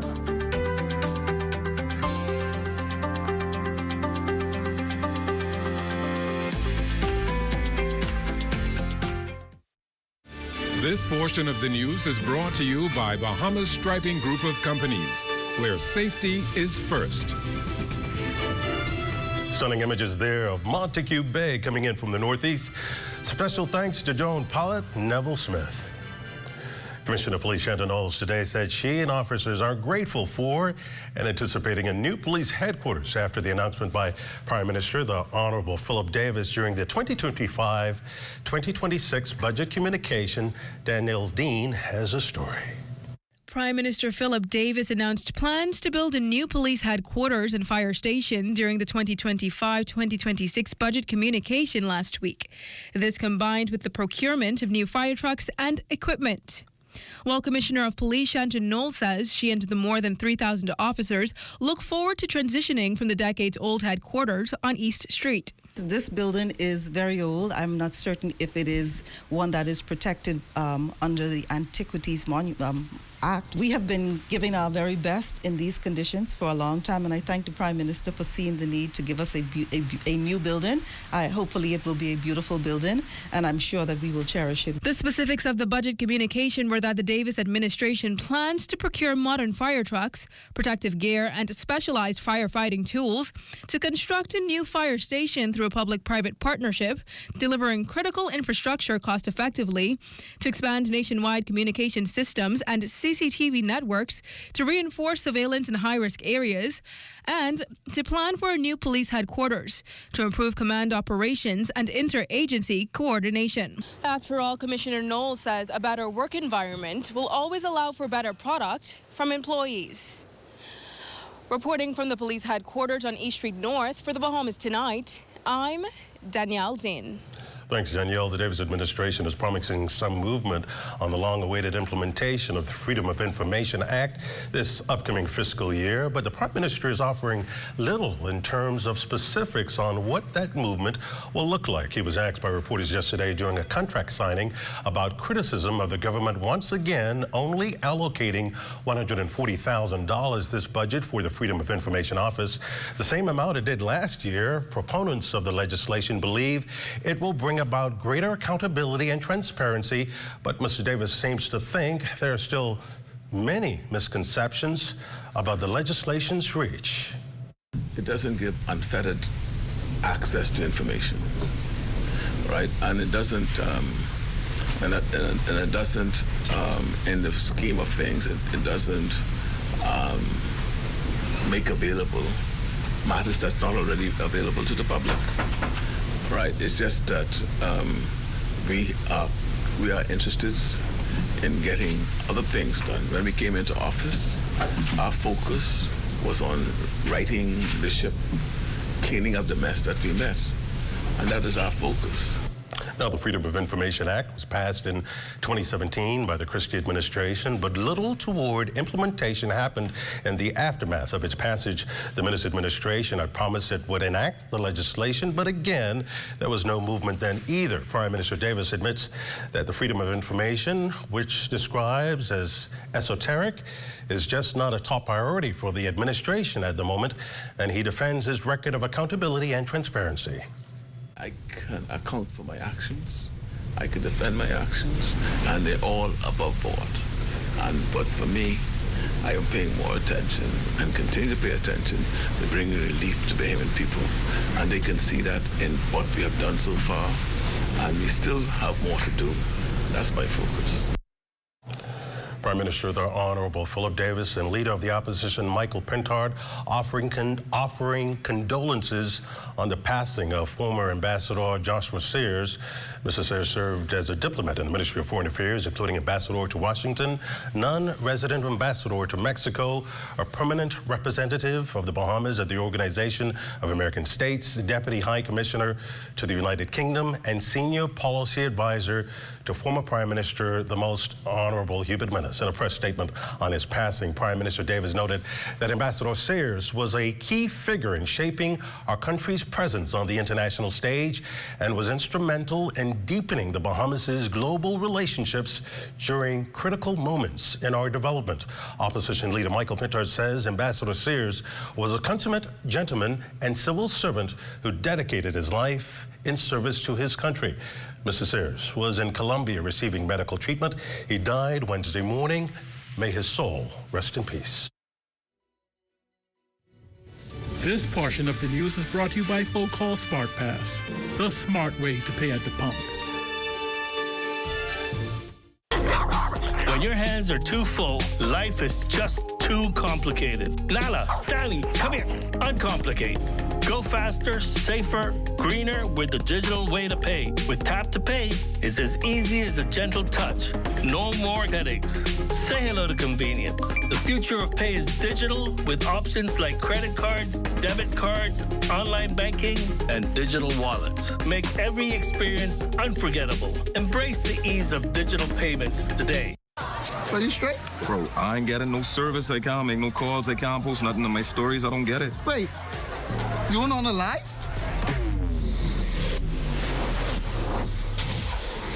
Shad, come, let's fix that. Come. This one needs saving. Pour them over, please. Say less. Sign up today. Enjoy 5 gigs on us with select prepaid plans when you port your number to Alive, or 3 months free Alive fiber services when you port your landline.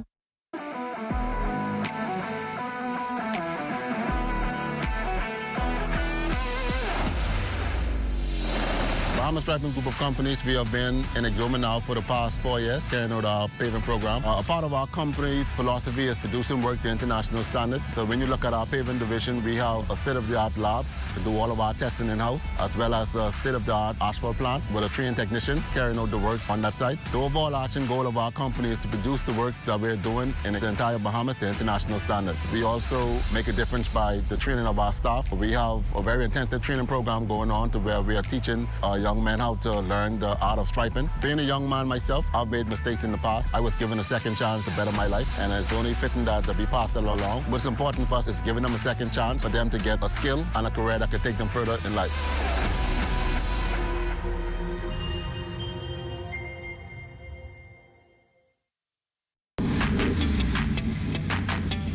Introducing the Focal Smart Pass app that helps you to fuel up faster. Here's how it works.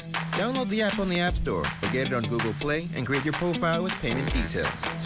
Visit your nearest Shell station. Open the app, scan the pump's QR code, select your payment amount, and begin fueling. Say goodbye to cash and cards because the Focal Smart Pass offers secure and convenient payment options right at your fingertips. Download Focal Smart Pass now and fuel up faster today. This portion of the news is brought to you by 700 Wines and Spirits, bringing celebration across the nation. Well, my two favorite people, Adon and Melina, joining us live for a sneak peek of Access Now. What's happening, guys?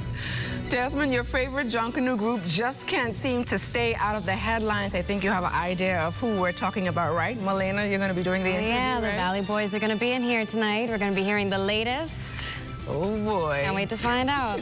What do you think, We all Desmond? just get along. Yeah, just the most people rushing, the better. Like, that's what we want. Let's all... We want a competition so we can give them a little... Sounds really exciting. Yeah, we're going to find out all the tea. Yes, gotta stay tuned for that. Stay with us. The National Report is back after the break.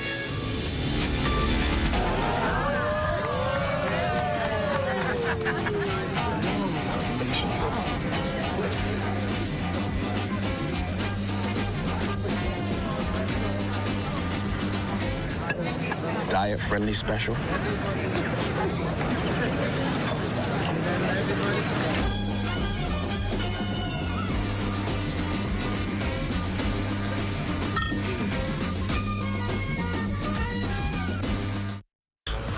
What? You don't know what TDC is? Tourism Development Corporation? You mean the Ministry of Tourism? No, that ain't the same thing, but the Tourism Development Corporation helps to develop and grow Bahamian businesses in the tourism industry. You heard what they say, boy? Oh, yeah. Develop and grow.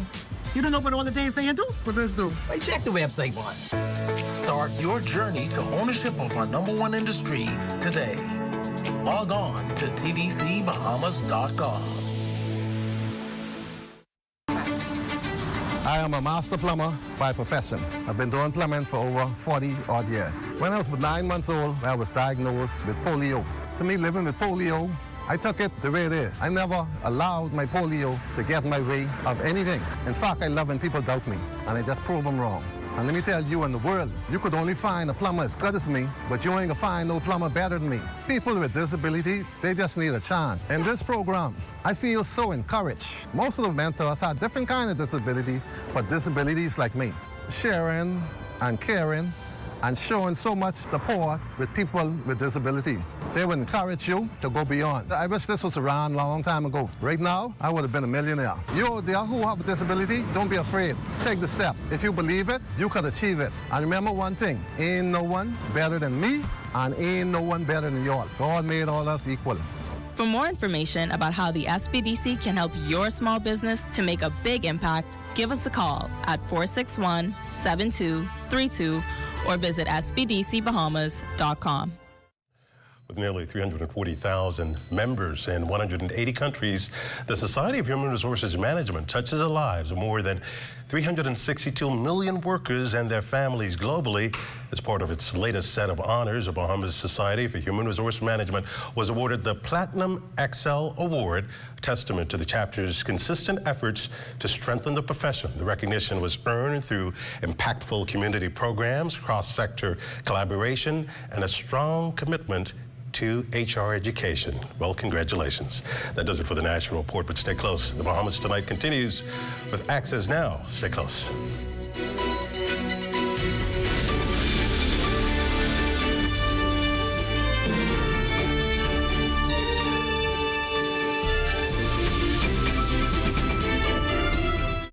Have you ever dreamed of gifting a loved one their own piece of paradise? Now, with DEVCO's groundbreaking gift initiative, you can turn that very dream into reality. GIFT, which stands for Generational Investment, Friends and Family Trust, is a simple yet powerful way to make property ownership more accessible.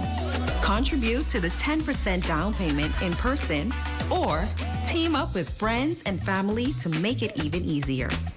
You can even pay online via direct bank transfer, then submit the required form with just a few taps. The person you gift then enters a manageable 7-year payment plan, or they can pay in full anytime. Imagine the joy of giving the gift of ownership, a piece of the Bahamas, a piece of paradise, right at your fingertips. Now, you can gift for a birthday, a wedding, graduation, Christmas, or simply just because. With DEVCO's gift initiative, you're not just giving a gift, you're gifting a bright future. DEVCO, where opportunities embrace and gift ownership. Visit gbdevco.com to learn more.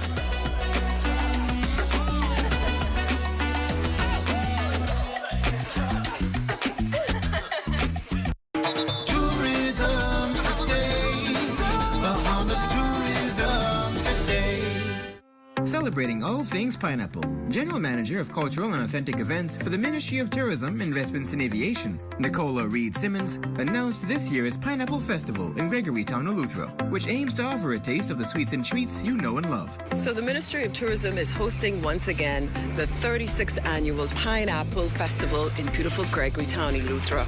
It's going to be held June 6th and 7th. We want to encourage everyone to come on down. It's going to be a great time. There's something for everyone. The Pineapple Festival is a celebration of pineapple farming on the island of Eleuthera, and it is an opportunity for all the farmers to share their crops, and we like to encourage that.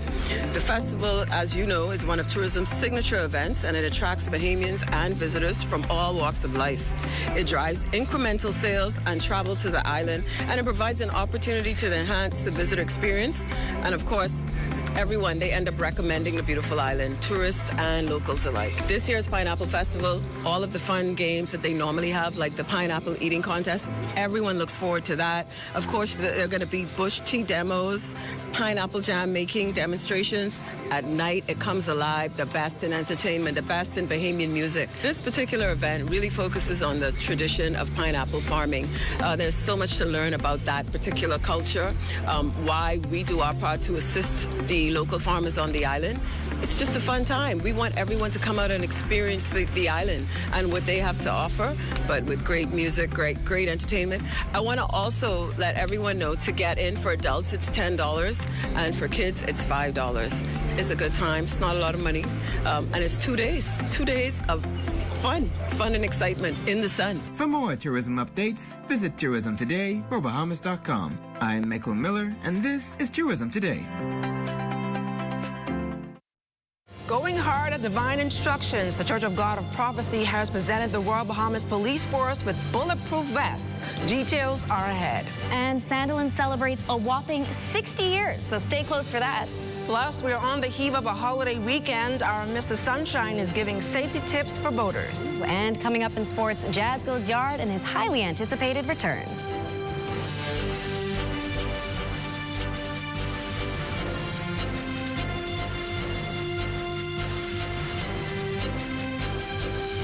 The Bahamas Tonight Access Now starts now. Good evening, everyone. I'm LaDawn Davis. And I'm Marlena Leonard. Welcome to the Bahamas Tonight Access Now.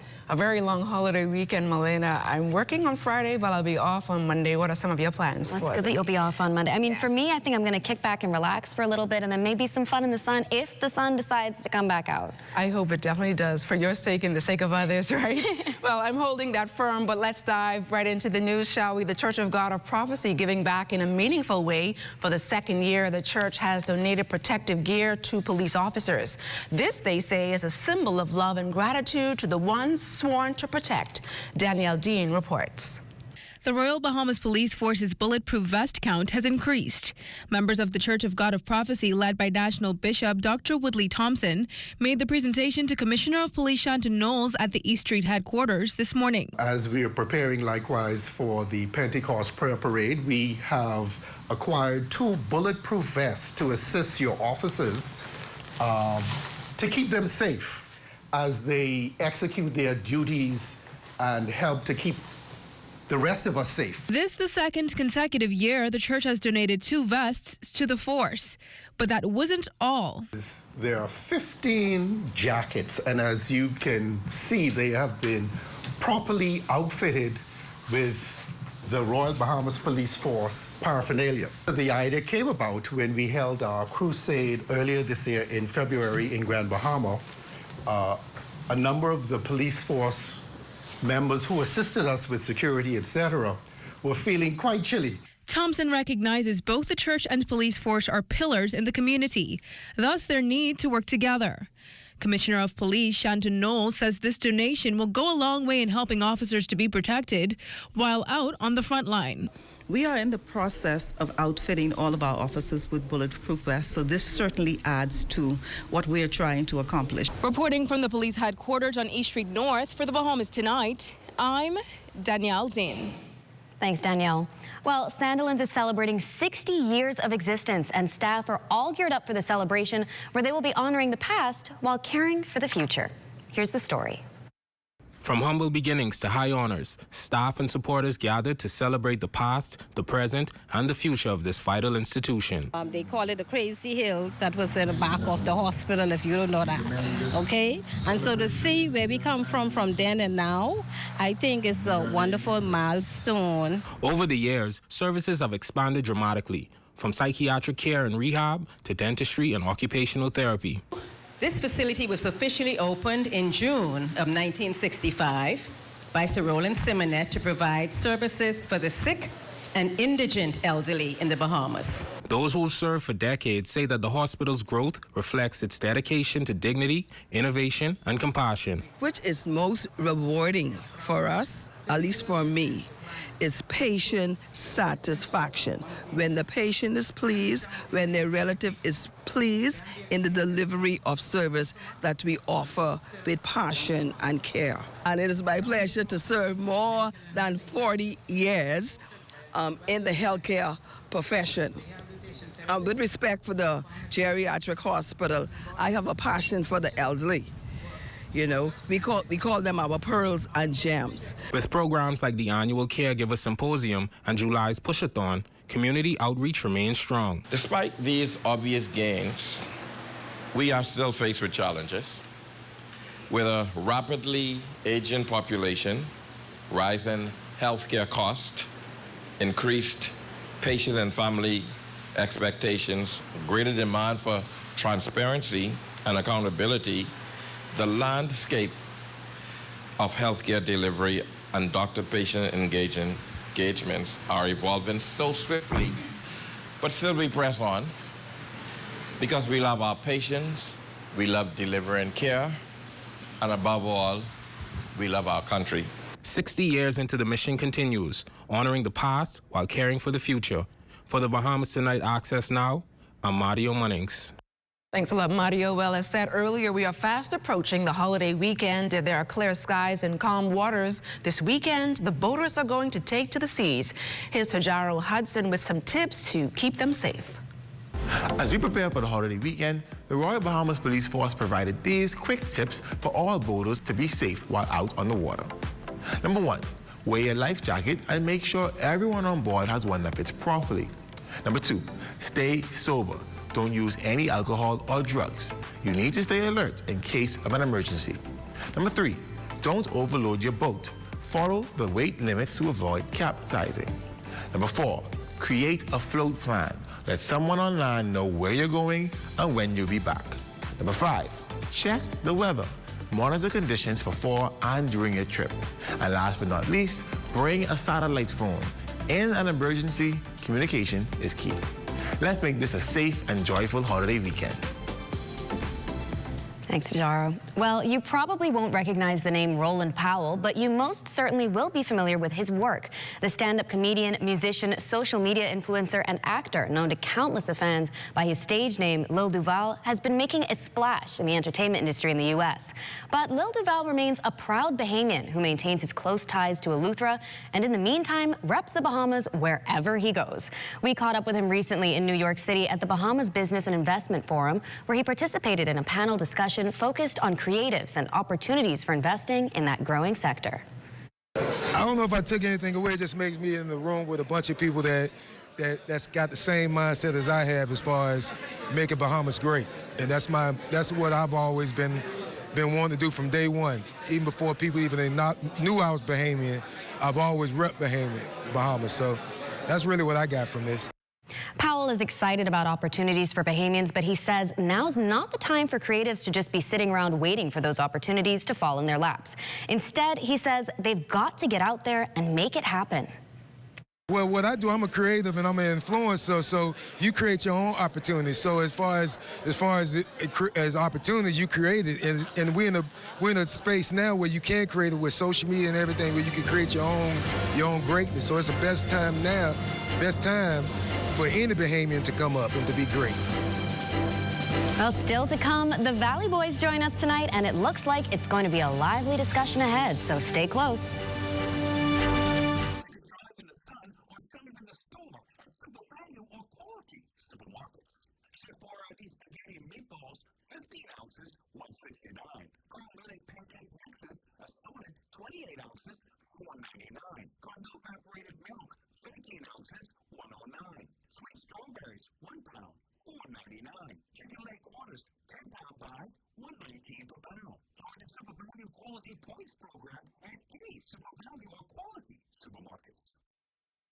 While others see customers as numbers, we see our customers as people, neighbors, friends who deserve more than one-sided connections. That's why we are redefining what real connection is by prioritizing our customers and showing our appreciation by putting our money where your loyalty is. BTC customers, claim your $200 Bahamas Air gift card when you add postpaid mobile to your internet plan. That's loyalty that flows both ways.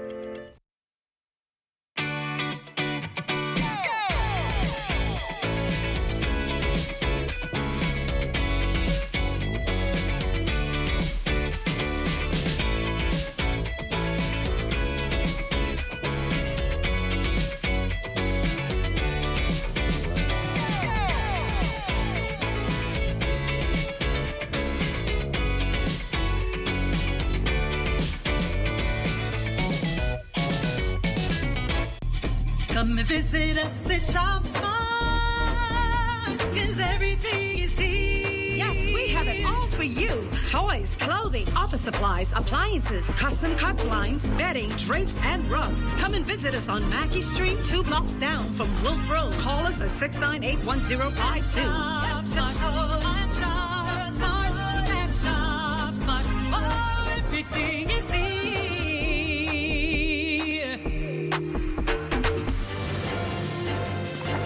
You're looking at a beautiful shot of Nassau Harbor there. How I wish I was sailing off on one of those boats out there, but c'est la vie. I'm here with you reading the news.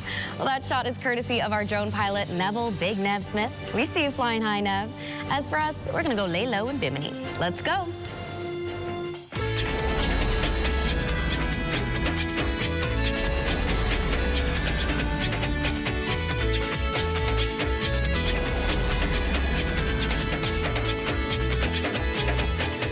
Administrator Eva K. Arthur took the lead in cheering on the students of the Louise McDonald High School and Bimini Primary School as they took part in the recent E. Clement Bethel National Arts Festival Bimini Adjudications. The events took place at the high school in Allistown, and the most outstanding performances came from the Blue Wave dance team, the primary school drummers, and a mini acting masterclass by drama adjudicator Felicia Roll. Marlena? Thanks, LaDawn. Well, we've got Michael Foster of the Valley Boys Junkanoo Group joining us tonight to discuss a somewhat sore subject, but welcome again to Access Now. Thank you. Now, we're just 2 days ahead of the Labor Day Parade, and there's controversy because once again, it looks like we're going to have 2 Valley Boys groups heading out to Rush. But wasn't there a court ruling surrounding the use of the world-famous Valley Boys, use of the word Valley Boys in their name?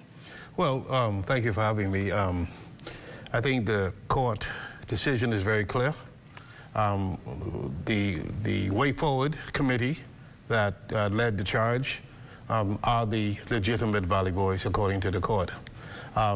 Unfortunately, the other side of our family, led by Brian Adley, have seemingly refused to acknowledge the court's ruling, defiantly continuing to use the name and presenting themselves as the Valley Boys. And has the JCNP acknowledged this at all?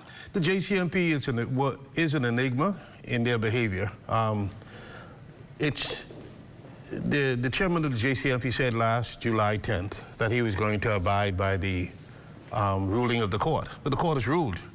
However, they still, in some of their press releases, now acknowledging 2 groups. And the other side is still calling themselves the Valley Boys.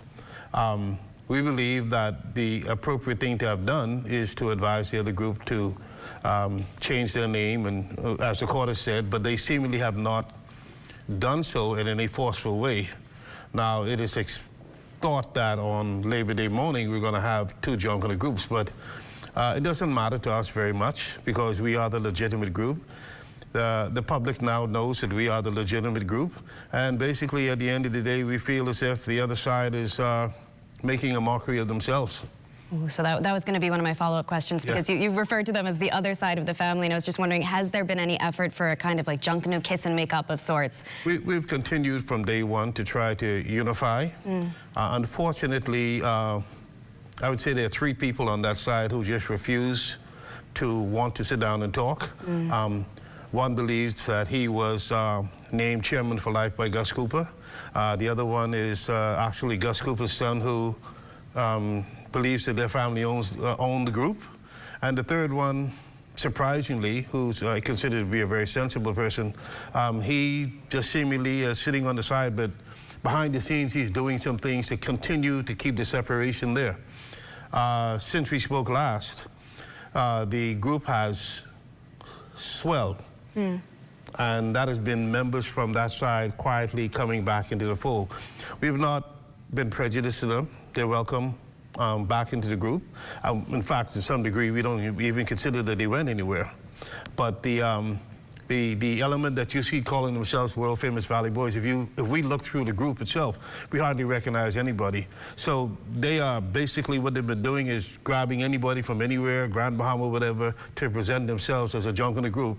But I'd say to our fans, where we were the last time you and I spoke, we are miles ahead, and we are back. Amazing. So on a more positive note, we heard you had the elections you guys were so looking forward to. How did those go?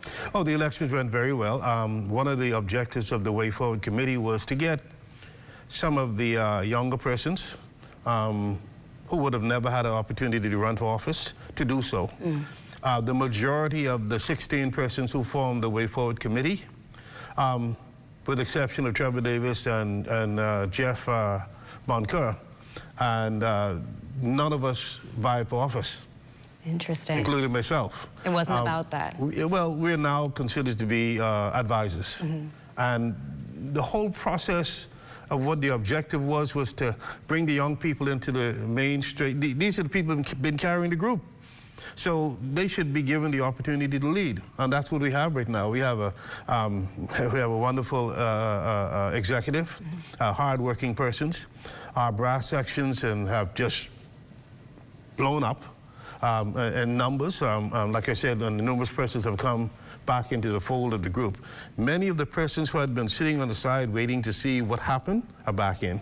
Amazing. I would call some notables, but I don't think they would want me to call their names, but basically they're builders, leaders in their own lights, you know, so we're happy where we are right now. Labor Day doesn't mean what the public is seeing, it doesn't mean anything to us. And it sounds like you're going to be there anyway. It doesn't matter. Y'all are going to show up. We are the Valley Boys. There you go.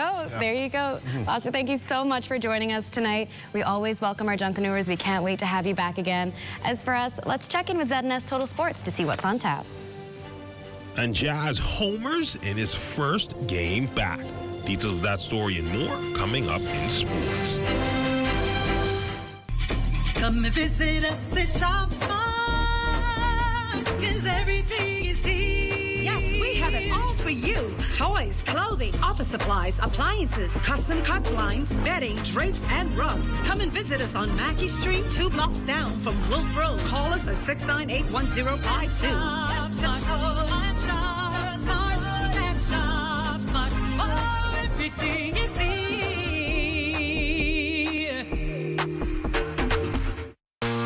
We at Candid Security offer a varied range of security services, including guard service. We do armored service. We do pre-employment investigation, background checks, also vet people for employment. A live business hosted PBX is extremely important to our operation. I don't have to be in my office. I can easily get connected with our clients, my vendors, my NASA office, and with our employees in the field, anytime, anywhere.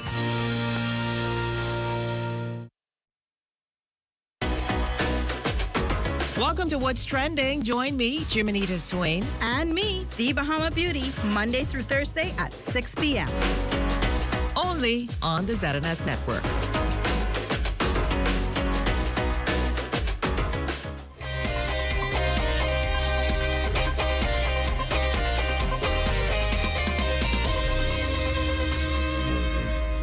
Welcome to your Wednesday Sports Check, everyone. I'm Amajal Knowles, topping sports after nearly 6 weeks on the sidelines. BAME baseball superstar Jazz Chisholm Jr.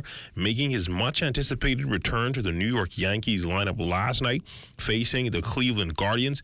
Chisholm would drive home Tanner Beebe's first pitch in the 7th inning toward the right center stands for his 8th home run of the season.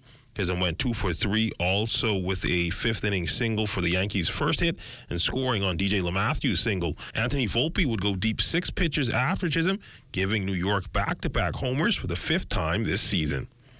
You know what I'm saying?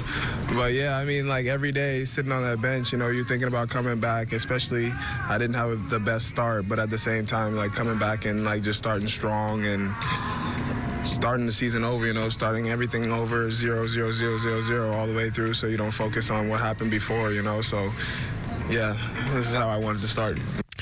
Still in baseball, this time from the minor leagues, B.J. Murray continuing a strong season for the Knoxville Smokies as his hot bat would lift them to a 4-2 win over the Chattanooga Lookouts last night. Murray with a monstrous grand slam in the 8th inning to account for all 4 of the Smokies' runs in the win. He would finish 2 for 3 on the night. Smokies remain in the 3rd in the Southern League standings. As far as numbers for Murray this year, he's batting .233 with 10 home runs, 31 ribbies, and 9 stolen bases. In the sailing news, the holiday weekend officially begins on Friday, but the sailing action is already underway at the 56th Long Island Regatta. Our good brother from the north, Ricardo Lightbourne, fills us in.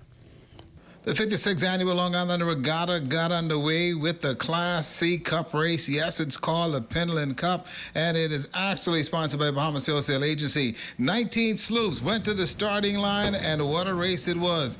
A clean start. Well, that is what we thought, But again, a collision as the boats try to get off the line. The Bull Reg, Whisper, and Cobra 2 having some issues in getting off the line. A collision, that's going to mean some trouble down the road as far as penalty for these boats. But as far as sailing is concerned, yes, the Witty K got a clear look, followed by Sassy Sue and Shroud.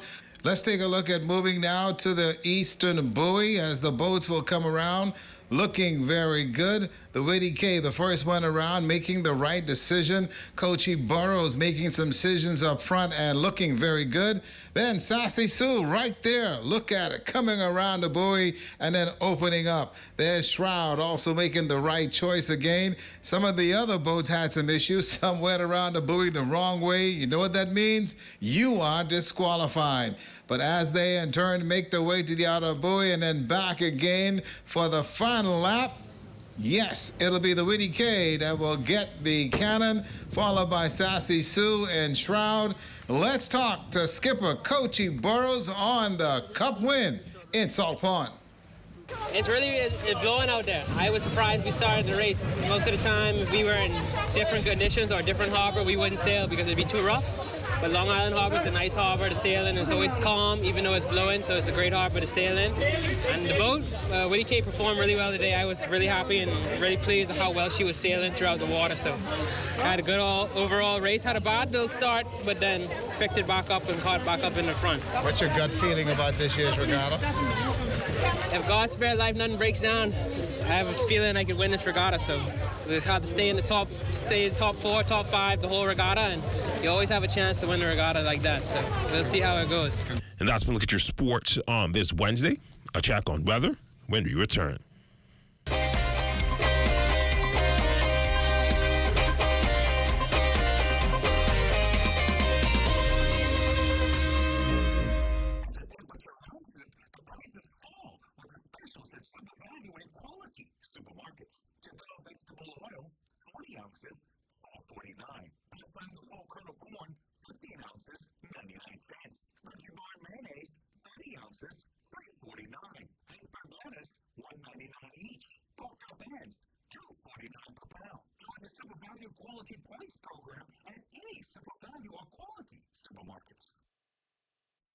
Summer in the Bahamas. The weather is hot, but not as hot as the ZNS summer packages.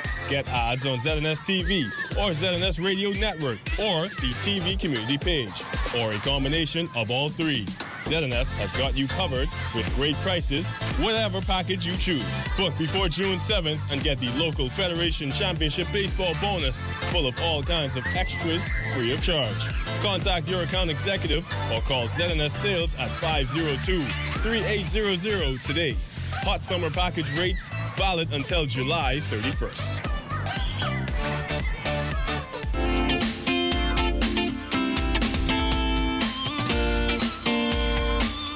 It's time for your Access weather forecast, and after several days of torrential rainfall, which we certainly did need, that area of low pressure now pushing off towards the north and east, and that will lead to some clearing skies, particularly here in the capital, and that clearing will continue right through the Labor Day weekend, which is looking pretty much okay weather-wise. And your boating forecast tonight, well, that's brought to you by Live Business, where we bulk up your business. In the northwestern islands tonight, southeast winds at 12 to 18 knots, the wave heights 3 to 6 feet, so caution flags remain in place, and these conditions will continue right through Friday. Low tide that will take place at 10:16 tonight, with another low tide at 10:29 tomorrow morning. Now for the central and southeastern islands, also through Friday, southeast winds a little stronger at 15 to 20 knots. The wave heights 4 to 7 feet. So the central and southeastern islands are also under a caution flag through Friday. That's going to do it for your boating forecast. It's time now for your international temperatures, and they are brought to you by Royal Star Assurance. Come on. Gotta do it. Go back to the island, boy.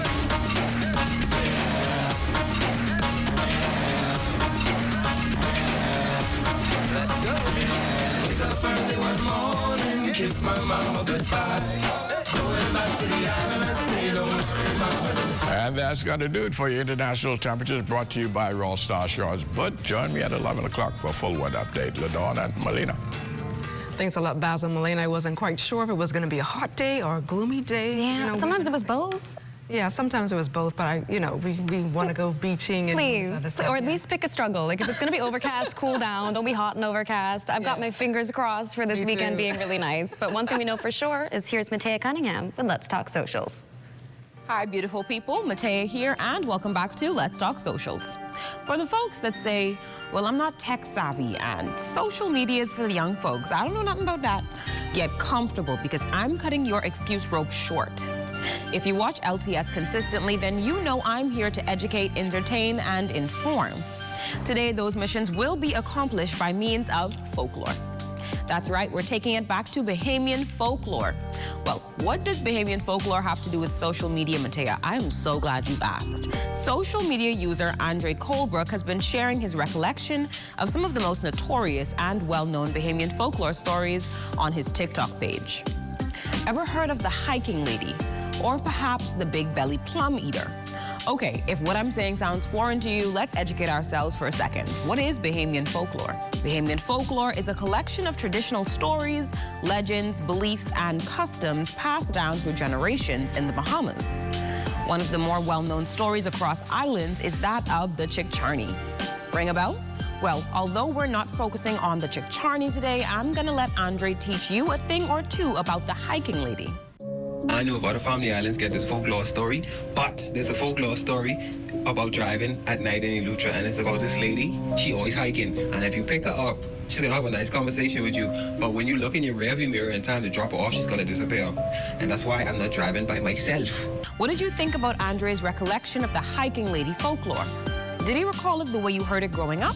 If this is your first time hearing the story, drop your thoughts in the comments below if you're watching on social media live stream. Engage with me. That's all for today's entry. I'll see you guys tomorrow, and don't forget, stay creative. Thanks a lot, Matea. Well, that does it for Access Now this evening. It does, but stay tuned for the rundown with Clint Watson. His guest tonight is Adrian White of the Free National Movement. Good night, everybody.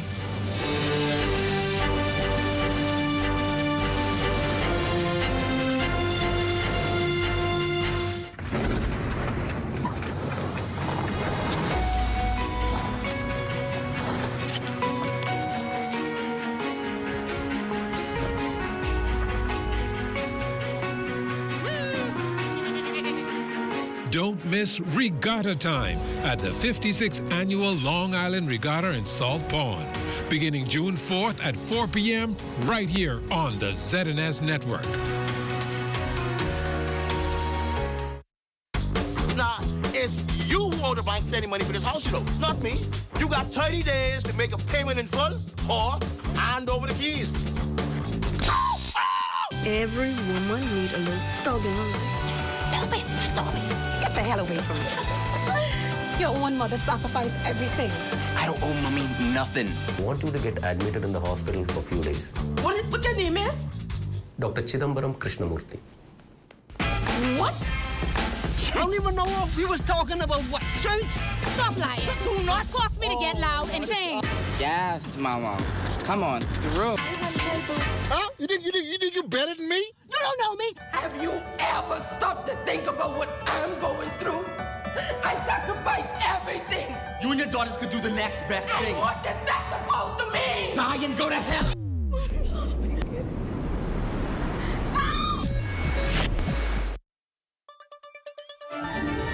This is The Rundown, giving you the story behind the story with a new perspective every Thursday with host Ahmad Rashad Thompson. This is The Rundown.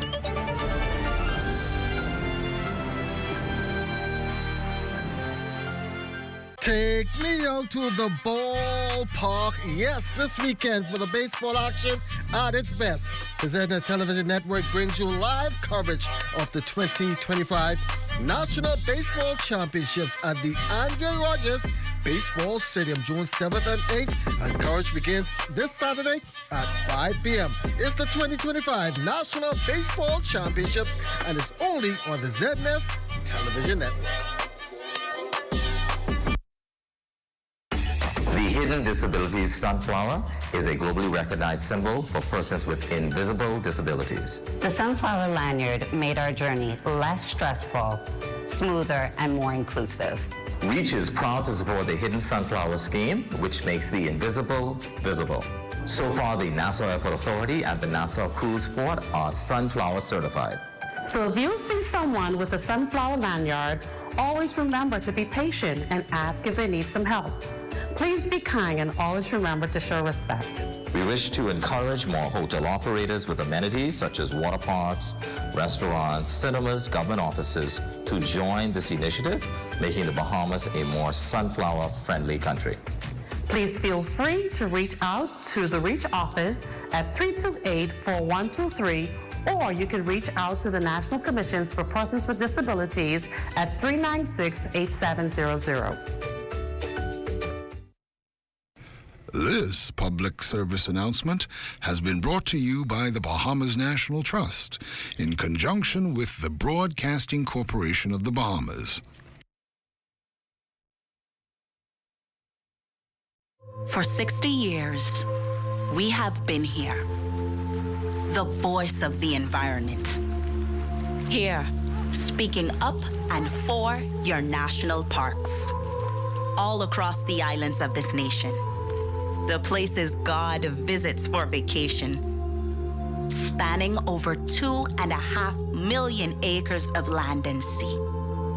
How delighted then he must be to see a sea of pink, as flamingos mingle and haven like jingles play where queen counts still sleep. And if you listen, you can hear it. The words of gossiping parrots awaiting the diction of the day. All 365 of them, that's every day and every year, 15,000 children share in the beauty of this playground.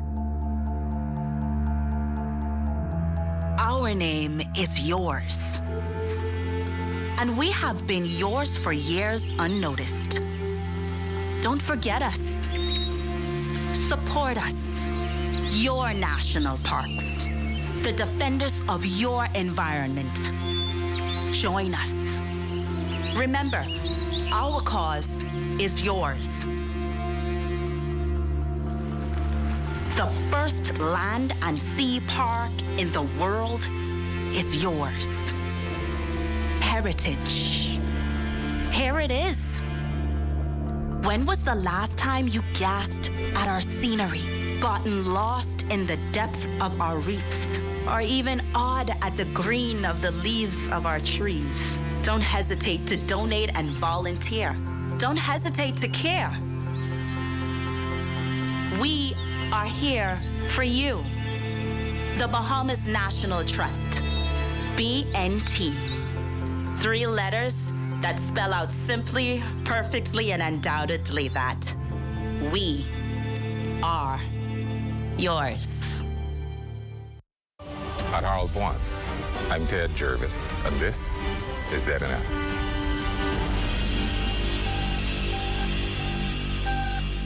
The Rundown is brought to you by Commonwealth Brewery Limited.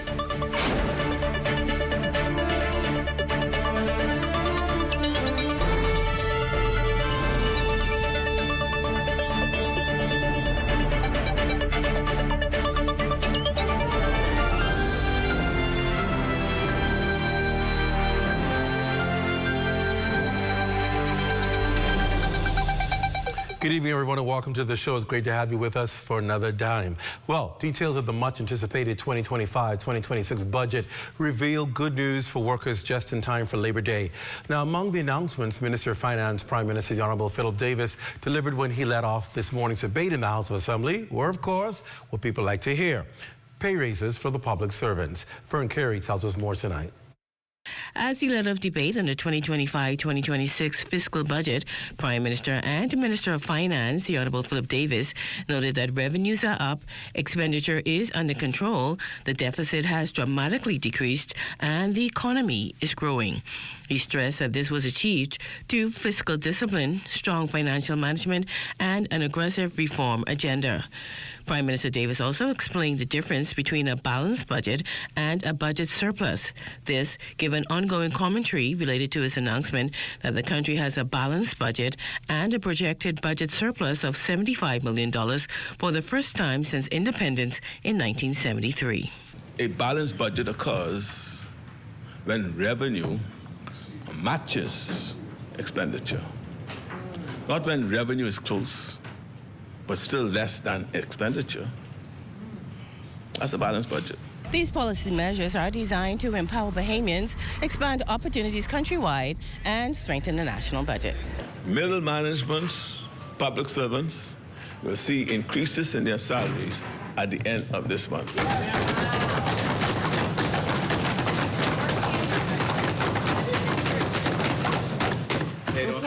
They don't seem happy. That's following our salary review that we promised.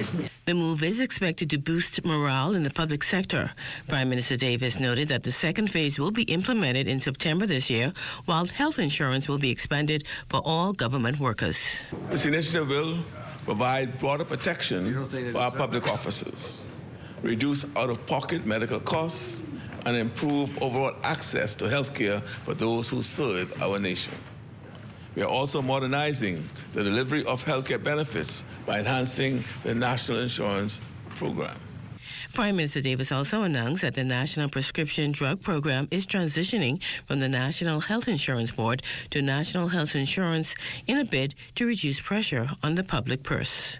For the Bahamas Tonight, I'm Fern Carey. All right, there you go. Thanks, Fern. So there you have it. Prime Minister obviously breaking down some of the numbers and then talking really about, well, of course, the big thing I think everybody heard, no one went past it, was, of course, the increase for middle managers and supervisors, I guess, in the public service. Something that public servants always welcome is increase. And then, of course, that would no doubt designed to address cost of living, right?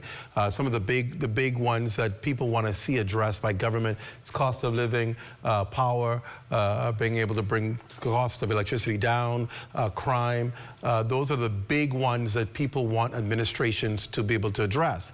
And here you are hearing some of those things the Prime Minister believes will address those big issues and big problems head on. Healthcare. Big one, right? People can't afford medicine. People can't afford health care. And so being able to find a solution so that people can have access to health care without the need of having private insurance is going to be critical. We've seen too many people in our country suffer because they don't have affordable health care. They don't have access to health care. And there are challenges in the public sector in health care. So being able to now turn a national drug plan into the national health insurance plan that provides access to critical drugs as well as health care is going to be major if the government is able to do that. Because at the end of the day, it is expensive to stay alive. Even more expensive when you have to correct something that is life-threatening. So being able to provide that health structure is going to be important and critical for any administration to be able to deliver on. So Prime Minister starting out trying to give a picture that he's addressing the hard stuff. If they're able to deliver on it, then payments no doubt will benefit from it. If you're not able to deliver on it, then it becomes a whole different issue all by itself. Well, another story we've been talking about in the media tonight, the upcoming Labor Day parade may be headed for a political showdown as the government plans to launch its political campaign during the upcoming festivities, drawing backlash from several corners. In the House of Assembly today, it was the opposition's turn to take the PLP to task over the issue. Corvell Pyfrom joins me live tonight on how the exchange went. Corvell, good evening.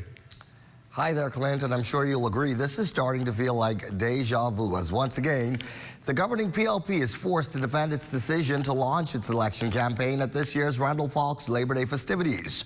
Today, the government trading barbs with the opposition over the issue during debate on the 2025 budget.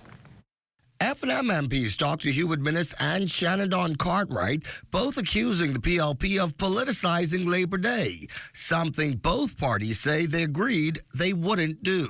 But the agreement was that we would respect the Randall Fox wishes, which was the Labor Day march is for the people, and we must respect that and do not come in any political paraphernalia. But people are offended, and labor leaders, and people are offended that the Progressive Liberal Party has talked about a campaign launch that's attached to the Labor Day festivities. But to let the public know that the Free National Movement will be there in our national colors to support the laborers of this country. However, Foreign Affairs Minister Fred Mitchell sees this as much ado about nothing. He bristles at the notion that some, including trade unionists and political organizations, are threatening to boycott the parade. There's a propensity always for fault finding, no matter how good an effort is. So you ask yourself, Madam Speaker, how you can boycott your own march? Mr. Mitchell defending the PLP's planned campaign rollout to take place this Labor Day, echoing what the Prime Minister said on Tuesday. All political parties, in fact, all political parties participated on Labor Day marches. Meanwhile, the Free National Movement, according to its deputy leader, will be represented at Friday's march. We are not going to make it political as the Progressive Liberal Party intends to, but we will honor the wishes of the Fox family and support the laborers, the workers of this country, Madam Speaker.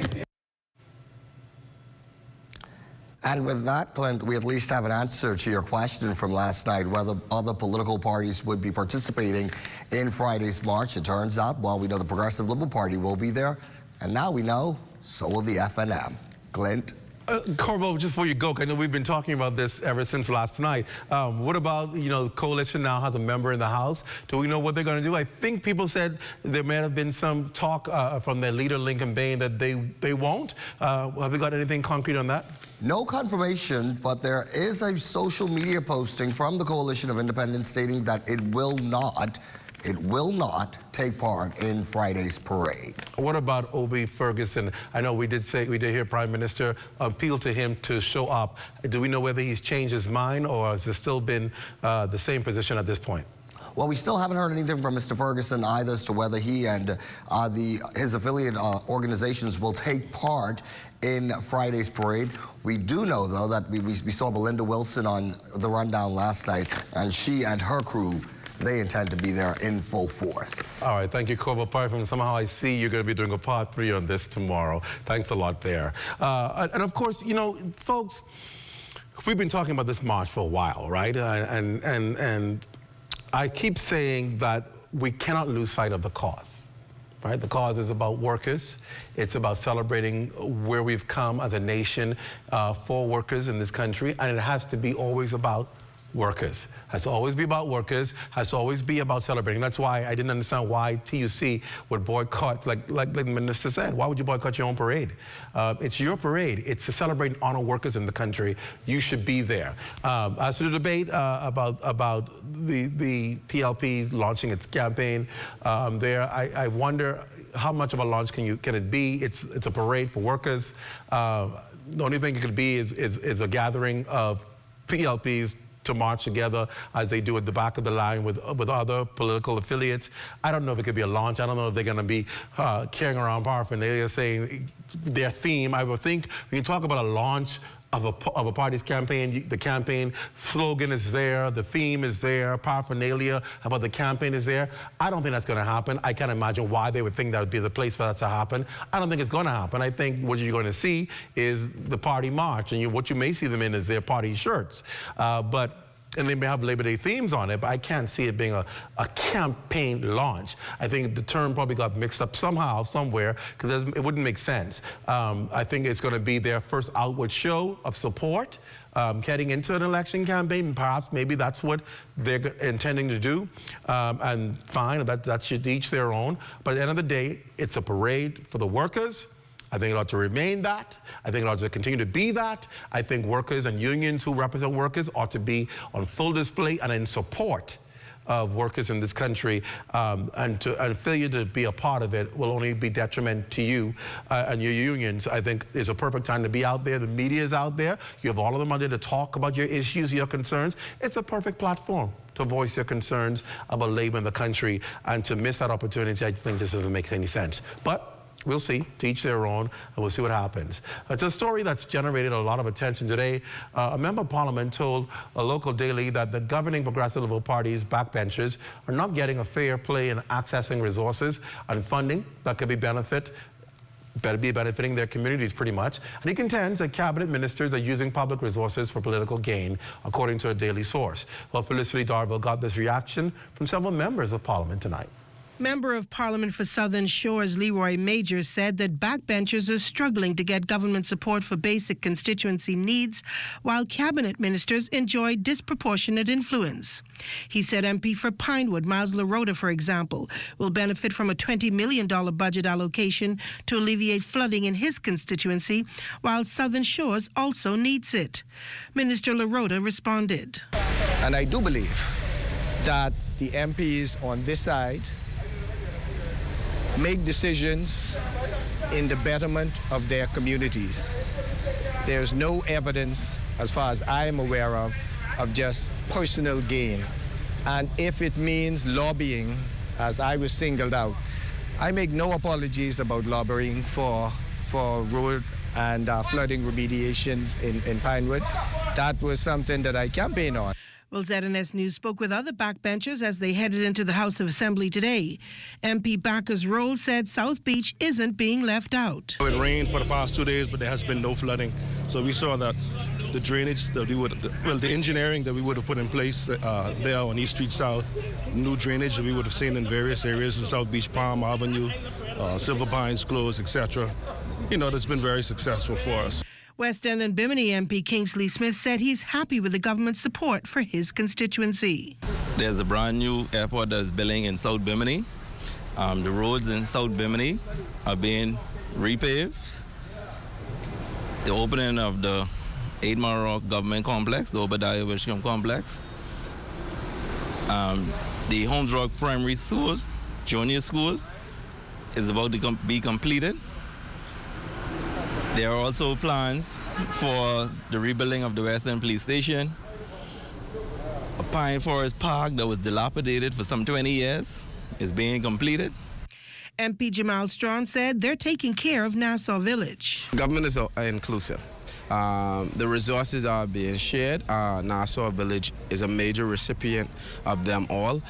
Is there more work to be done? Yeah, of course, there will always be. But that is just because of legacy issues that we have had to fight. Well, MP Major said that he made the comments to the reporter in good faith, intending to contribute honestly to the national discourse. Felicity Darville for the Bahamas Tonight. So that there may be a small case of putting your foot in your mouth, right? But the reality is, he spoke to a reporter. And I always tell people in the front line, be careful when you open your mouth to reporters, because sometimes what you say, what you mean, is not what they interpret. And you end up having to make apologies for what you say because somebody interpreted it a completely different way.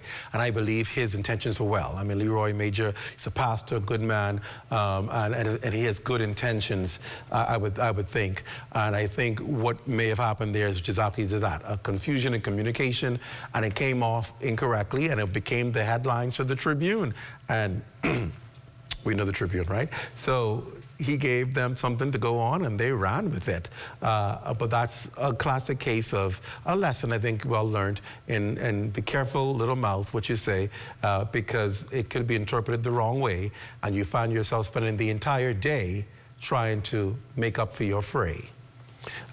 So I think you'd have learned from that. Well, the 2025-2026 budget will be making national headlines for the next few weeks. By the time this is over, y'all will be tired of hearing us talk about the budget, because it's for the next 3 weeks. We're going to be obviously talking about it tonight. The opposition will weigh in on the upcoming budget. We always love when they come to our set. And this after a heated afternoon session in the House of Assembly today, the Member of Parliament turned singer for ZNS will join me tonight with reaction. I got a question for him anyway. He likes to talk about ZNS. I can talk to him tonight. Then I'm sure you've seen all of the crabs on the streets for sale. No, we're not talking about the PLP. We're talking about real crabs. For Bahamians, that signals Father's Day is near. If y'all try cooking crab and rice rather than taking care of your fathers, shame on you. Well, if you didn't know, there's a National Father's Day Committee and 2 of its representatives. They're here to announce some of the activities on schedule and shed more light on the important role men play in the families and the society in general. You listen up, because y'all go all out for mothers. It's time to go all out for fathers. So we're going to have a great show tonight. Stay with us. The rundown here in the ZNS Network is back with Adrian White. on the other side of the break. Stay close. Summer in the Bahamas. The weather is hot, but not as hot as the ZNS summer packages. Get ads on ZNS TV or ZNS Radio Network or the TV community page, or a combination of all three. ZNS has got you covered with great prices, whatever package you choose. Book before June 7th and get the local Federation Championship Baseball bonus full of all kinds of extras free of charge. Contact your account executive or call ZNS Sales at 502-3800 today. Hot summer package rates valid until July 31st.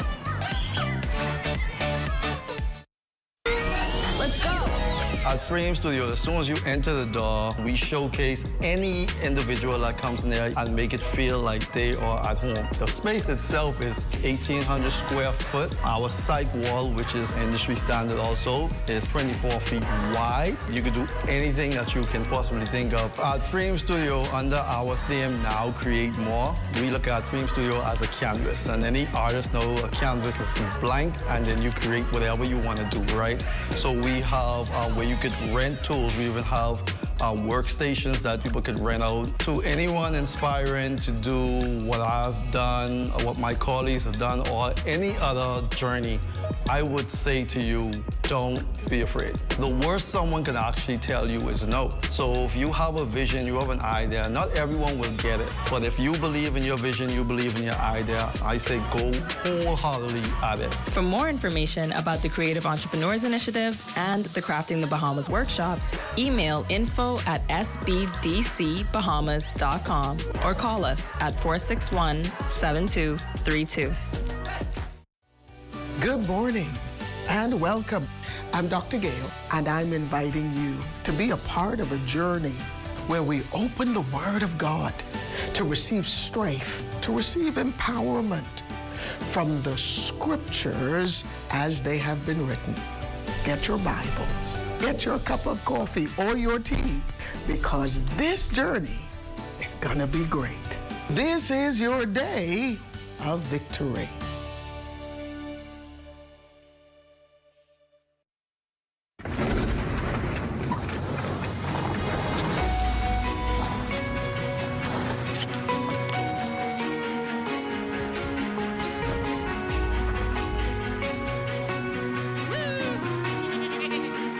Don't miss Regatta Time at the 56th Annual Long Island Regatta in Salt Pond, beginning June 4th at 4 p.m. right here on the ZNS Network.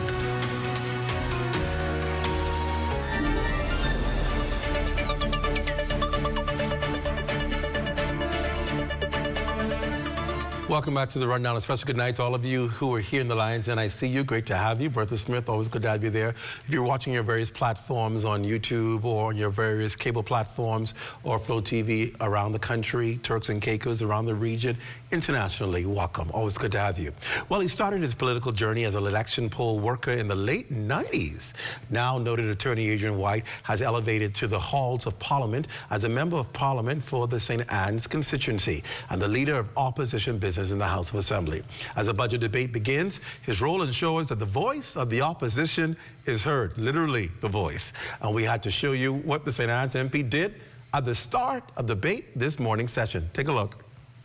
It's politics time again. How you going to vote now? People them crying. Buju is moving like a nuclear now. Okay, so he's not a fit candidate for Shabak just yet, but welcome to the show. Adrian White, it's good to have you here for the first time.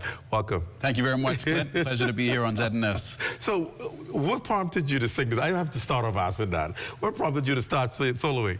I tell people that I'm the drummer boy. I'll play my best for him.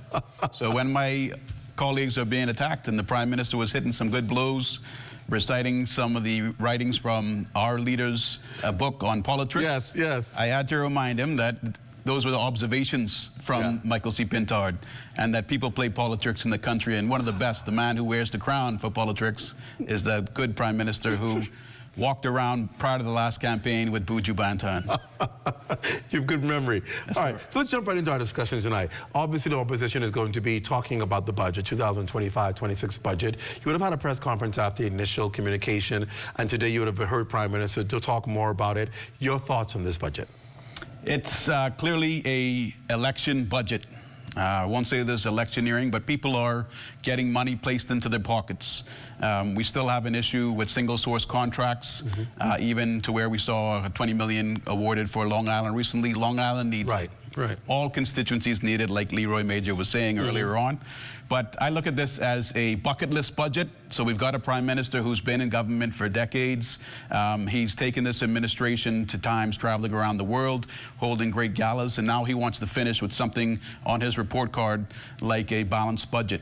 This would be the first time in history since VAT, if they achieve it at the end of next year, since VAT, that there's been a balanced budget. But you can go onto the Bahamas Financial Services Board website, and they'll show you that in the 2001-2002 budget was a balanced budget, and that's also carried on the Compliance Commission's website, the full budget report. So this, if they achieve it at the end of next year, will be the first time since VAT.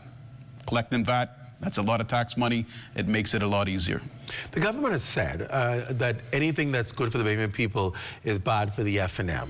And bearing that statement, they're saying that there's a lot of criticism because things are happening, things are going right.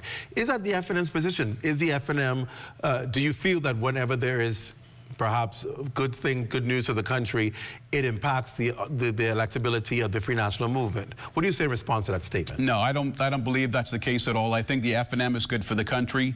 The government that's in place now, the PLP administration, they seem to have a propensity to succeed in opposition and not be so successful in government. And what you're seeing, whenever they say what they've done, and they look for applause, instead of simply running on their record, they tie the FNM's name back into it. And you'll hear one or two deep-toned gentlemen in the House say doom and gloom, referring to the FNM. But all they're doing is they're saying that they've done something good, and then they say why somebody else won't like it. That's very negative, and you know, that runs off our back like water on a duck's back. We don't mind, because that's all they got to say. Even when it's their time to talk about what they've accomplished, they want to talk about us in the FNM. Let's talk about the Free National Movement. Obviously, we're a year heading into an election, and the Free National Movement is hoping to gain the trust of the Bahamian people again and be elected. Why do you believe that the Free National Movement is the right alternative to this administration? I think that what's been proven since '92 is that the people do trust the FNM. When the FNM does not achieve up to public expectations, they let the FNM know, just like they let the PLP know, you guys got to take a seat on the bench for a little bit of time, and administrations have come in and out. So I see, especially with the change of leadership at the top and with the dynamic visions and leadership of Michael C. Pintard that he's proven, whether you like him or not, whether you underestimate him or not, he's a man, a Bahamian with great potential. And in brief stints in ministries that he's been given the opportunity to represent, Ministry of Sports, Ministry of Agriculture and Marine Resources, I mean, he got things done very quickly and very impactful. I've told this on other news stations in youth sports and culture at cabinet level. They made sailing the national sport. And I attended recently the funeral for Sir Henry Bostwick, and what struck out to me is that one of the photographs in there had Arthur Hanna, A.D. Hanna, dressed in a full cricket uniform. So for a very long time, the government that brought the nation to independence not only kept cricket on as a national sport, but also played it. And it was the FNM that came through after outcry from the public that made it the national sport. And when the PLP came in, they just passed the bill in Parliament. So both administrations play an important role. But in a very brief window in sports, youth sports and culture, Pintard accomplished that. Ministry of Agriculture and Marine Resources kicked Dominicans off our seabed and ensured that there was policies put in place for our major resorts and major importers to buy up to 40% of their products from Bahamian sources. So a man of action, definitely. You talked about just now the fact that there's been a change in leadership and with Michael Pintard there. And that's still something that continues to kind of loom over the Free National Movement because he is the delegated and the elected leader. But then there's still the perhaps there's still the, I don't want to say interference, because he has a right as a member of parliament, the former Prime Minister, Dr. Hubert Minnis. There's still the concern by many as to what is going on here. He's saying that he's still going to run the Free National Movement, and its leader, Michael Pintard, said they don't believe that they're not going to run him. They said it outright. And people are wondering, well, what's happening as far as leadership? When he gets up and speaks in the House, he still speaks with this level of, this is, you know, how he's stated or whatever. And then you look at your opposition members, and it's kind of like, why is this man talking kind of thing. How do you handle that, especially when Bahamians are trying to look at the FNM and say, is this a better alternative? How do you still handle what many deem in your party as a distraction? You have to be thankful that a party like the Free National Movement, after the next election, if Michael C. Pintard's elected, will be a party that has 3 living prime ministers in the Commonwealth of the Bahamas. So that is an exemplary example case of our democratic process in the Bahamas, and that at a certain time, new leadership comes in. You don't need to maintain leadership that's already had an opportunity, or that may be getting past the point where it's now stepping on the toes of younger leaders that are vying for that opportunity. The longer people stay in leadership, the less opportunities there are for people below them or younger than them to really show what they can contribute at that national level. And it's important that we always focus on bringing in new blood, new ideas, dynamic leadership, and leadership that always does the best for the people, financially, fiscally, as well as productively, from employment to economic improvements, and really creating new industries in our country. That's really what we need to try to do, step away from what we have and add to it. How do you step away from what you have when the person who is there is not going away? Is that a concern that going into an election campaign, you're not giving this united front that people would like to see? And he's on the sideline saying, I gotta move. I just ain't telling you what it is yet, but I gotta move. Yeah, I mean, he is going away. How? He doesn't appear to be going away. Yeah, well, a man like that doesn't need to change his appearance just to convince other persons. So you have to come to a point in your own life, in your own assessment of a situation, where you've reviewed something sufficiently enough and now made a determination for yourself. We shouldn't go around chasing the appearances of other men. We should go around chasing the direction and the appearance of our nation. So the way I've always looked at it is, you have Minnis, who is the head of the Pride, Lion Pride, and you have Michael C. Pintard, who's come in now, overthrown the former leader of the Pride. But at the end of the day, that Pride, you could trace it back. It's all one strong family that's going to continue to dominate the Serengeti. And that's what it's all about in strong leadership and transitional governance. So I'm happy. I'm pleased for how it's all played out. The Bahamian public needs to see it. We had a great Prime Minister in Sir Lyndon Oscar Pindling, and he stayed on to a point where he was quite frail after the last election that he ran in. And there really should have been an opportunity for him to be praised and loved by all persons, not just by the devoted PLP, but in his lifetime. He should have really received more flowers, I think, from all Bahamians in his lifetime. But you can't do that where you're continuing to be in a competitive environment. That's the thing about competition. As much as you like someone on the other side, it's still competition. Yeah, that's my point, because if you're saying that, I would say the same thing about former Prime Minister Minnis. If he's off the scene now, you're moving him off the scene to give him his flowers and to honor him, that's what should happen. But it doesn't appear that he wants to be put off the scene. He believes he's still relevant. He believes he still wants to run. And the question I really wanted to ask is, do you believe the FNM can win an election campaign and win government with this still lurking? Yeah, because for the FNM base, for the supporters, the majority of Bahamians in the country that didn't come out to vote in the last election, they see that the leadership has changed. And while some people think Minnis is telling us that he wants to remain, the reality is all that he said in the House of Assembly last time was that he's going to remain as the representative for Killarney. Not that he was going to stay on after an election. So no one from the press has ever asked him that question. And I thought about it. I said, I wonder if people understand that he's saying, I will continue to represent people in Killarney, and perhaps mean until the time when I'm no longer able to represent them. Or is he saying, I'm going to be a fighter and fight till the end and run again? And I think that's intentional. All he said is that he's going to remain as the representative for Killarney. And you know what the exciting thing about politics, more exciting than the NBA Finals? For me, it's more exciting than John Canoe, considering the dominance of the Saxons lately. But what's most exciting... How about them Saxons, man? What's most exciting... Don't get me off track. Politics is the most exciting competition in the country. And we have our sides. We have our passions, we have our loves, and we have the players, and we have the individuals that we hate on both sides. But it's not outside of politics. It's just a level of competition. And you always have to try to sharpen your saw sometimes on the edge of another individual. And in time, nobody remains in politics forever. Right. And what's important is that the public already sees there's Minnis, there's Ingram, there's Minnis, there's Michael C. Pintard. They can already see Michael C. Pintard as the next Prime Minister of the country. Whether he is or not, they can see it. And they're not worked up over that possibility. And then you can even start to see people like Shannon Dawn Cartwright in the party and others.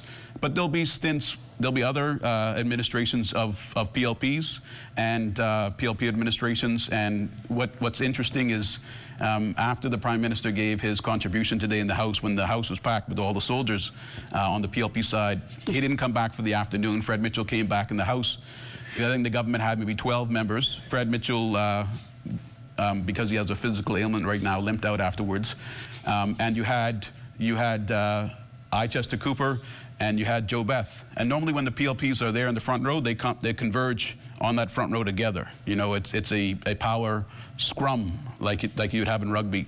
But they kept 5 chairs between them. You could have had an iceberg between the two of them. So I don't know what's going on.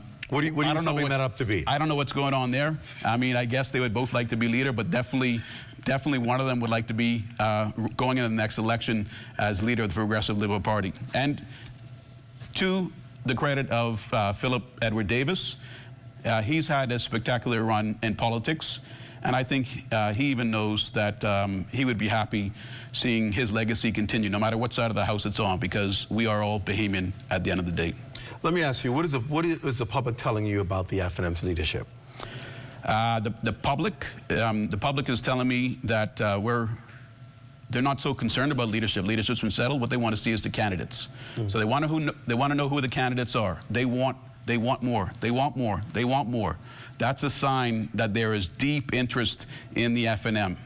And no matter how it gets slung or trolled online by members of the PLP, the people are always and only talking about the FNM. They don't want to hear about the Cornerstone Project, Golden Yoke. They don't want to hear about the Glass Window Bridge anymore.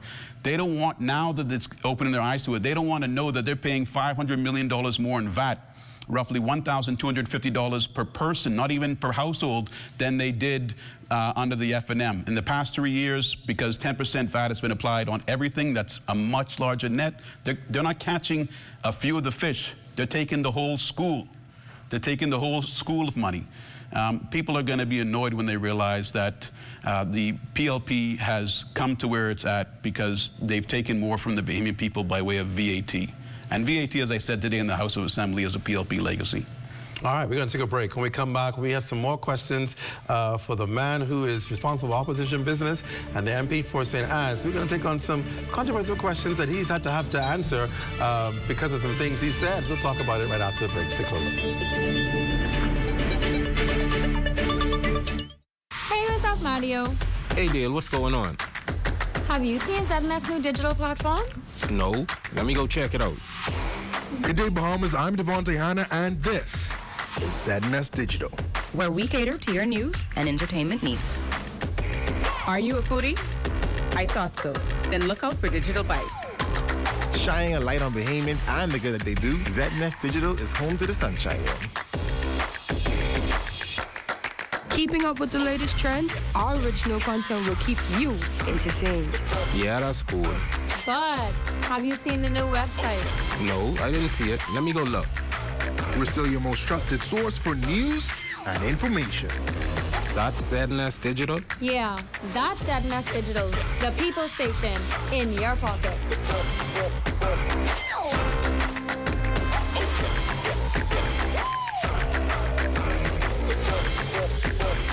The internet isn't just for surfing. There's a sea of shoppers buying online, and you can connect with them on Tingsy. Tingsy is the SBDC's online storefront built for Bahamians. Take your business to the next level by selling to customers online, both at home and around the world. People want Bahamian things, and if you got things to sell, sell on Tingsy.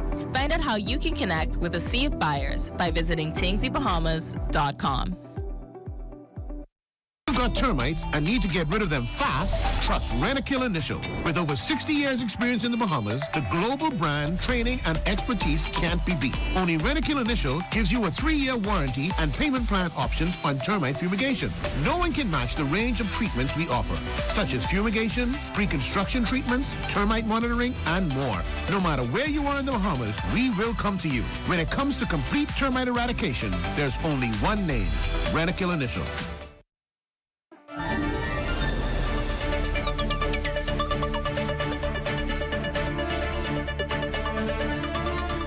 Welcome back to the Rundown. My guest tonight is Opposition Member of Parliament for St. Anne's, Adrian White, having a discussion really on politics, the budget.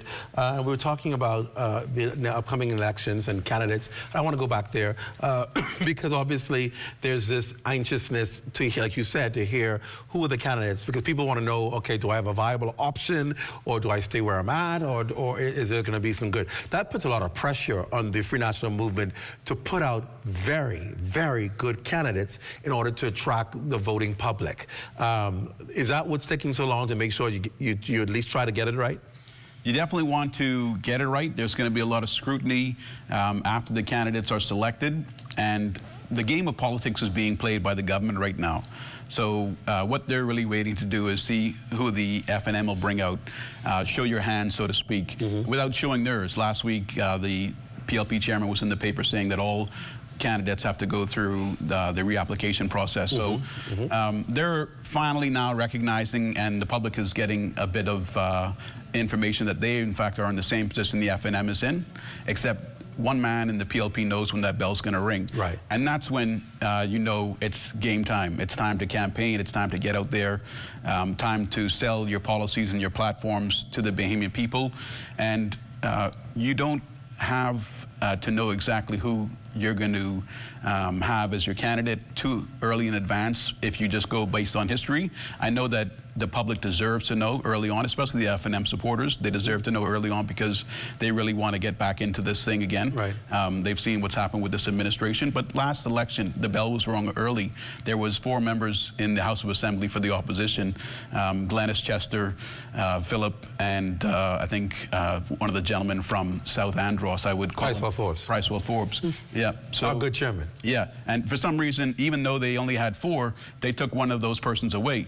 Who the rest of the people were? The only ones that were recognizable were individuals that had run before, like Obi Wilchcombe and Michael Darville. Right. But you had persons like Pia Glover Roll or Jomo Campbell or Miles LaRoda, Jo Beth Colby Davis, Leroy Major, even Kirk Cornish. Who are these people? Where did they come from? Did you know them before the last election? No. Did you even care to know them before they won the seat? No.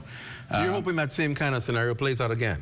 I'm not hoping it plays out, but I know that at the end of the day, when a country is motivated to move a government out of power, they'll go with leadership structure and a strong selection of candidates. Do you believe the country is at that point where it was when it was led by Dr. Minnis, coming out of COVID? Do you believe the country is at that point again? Because, you know, as journalists, the stats don't show that for us, and the people's, the temperance when you go out there is not showing that. Of course, you have the various supporters of various parties who believe their party should be best, but the general public is not where they were when Dr. Minnis was Prime Minister, and people figured they got to go. And really, it was a free pass for the PLP then because anybody got in because people wanted to change governments. Do you believe the country is there again at this point? I think the country is there, not where Minnis was, but where Christie left in his first term and definitely in his second term. You had members from Christie's cabinet that weren't seen not to be suitable to be run again because of the political issues that they found themselves in. And unfortunately for Philip Brave Davis and his administration, the PLP has found themselves getting caught up in the same issues that they've had before that have got them that have got them voted out before. Like what? Well, you have a $183 million single source contract for repaving in West Grand Bahama, but you have $9 million allocated for all of the other projects, including the Family Islands. You have a... But hold on now. What you're pointing out to me is not a form of corruption or anything illegal, because if it was, I would think the Free National Movement would have been the first to take action regarding it. So I want to know, what are you saying as far as factually that these are instances that people and voters should say, we are voting you out because this was done and it was not done correctly? Yeah, so the $183 million contract single sourced. If you and I both bid on it, you put in a bid for $183 million, I put in a bid for $150. Don't you think the public would be annoyed that they awarded the contract that's going to cost them $33 million more by giving it to you and not giving it to me? The public doesn't even have that opportunity to be annoyed because they weren't even given the privilege of having more than government, from what we understood, said that it's been put on hold. Question is, do you believe it's going to go through? No, well, you go based on what people say, right? No, but it hasn't happened. No, so you can't call it an act of corruption or if it hasn't happened. You don't go based on what people say, especially when what a particular set of people... The facts will reveal it. Especially when a certain set of people continue to say one thing one day and another thing another day. I mean, we even heard a reversal in the House of Assembly today by I. Chester Cooper when Kwesi Thompson brought up the fact that there's going to be this new fee, this new tax. If you're in a business and you're doing a project over $1 million and you would previously get be able to claim VAT exemption on that, you would have to now go to the comptroller, an individual who would then have sole decision-making over whether or not you get your VAT back or not. And I. Chester Cooper said, oh, no, we're going to change that. So there's pushback there. And even you said just now that they said it's on hold. Not canceled, but on hold. Okay, so you didn't like the way we presented it as one winner. We're going to make it 10 winners. At best, that's the explanation I heard, and that's not sufficient. Right, but what I'm saying to you, right? You got caught with your hand in the cookie jar. Right. So what I'm saying to you, though, is and that... now all the cookies mashed up. But at the end of the day, an administration has time to fix if something was done incorrectly, because we know how governments run. Sometimes people are involved in the matter and things get done. And at the end of the day, there are no clear-cut cases of corruption, so to speak, or issues where people have been found wanting. In the previous administration, there was that. There were cases of, the food program and other things where proper protocol was not followed. Dwayne Sands would have been terminated because of proper protocol not being followed. These were things that you can tangibly say happened under the previous administration, but you've not seen that happen under this administration. Or again, I would charge the FNM would be weak not to point it out or pursue it legally if there was something being done. So at the end of the day, it's still a matter of political talk rather than it is actual factual presentation to the Bahamian people. Yeah. And so the question obviously is, what would the FNM use other than just the political talk that says we want to be government? What will the FNM use to say we are the better choice from this administration? Because there are people that believe that this administration has taken on the hard stuff, crime, and you've seen intervention there. The cost of living, you've seen intervention there. You've seen intervention with the reduction in electricity. You've seen an introduction of alternative forms of electricity and solar. Some of the things that people consider the hard stuff, you've seen this administration take on and tackle. So that builds a defense for the opposition that says, if they're having some success with these things, what are we going to campaign on to say we will do different or do better?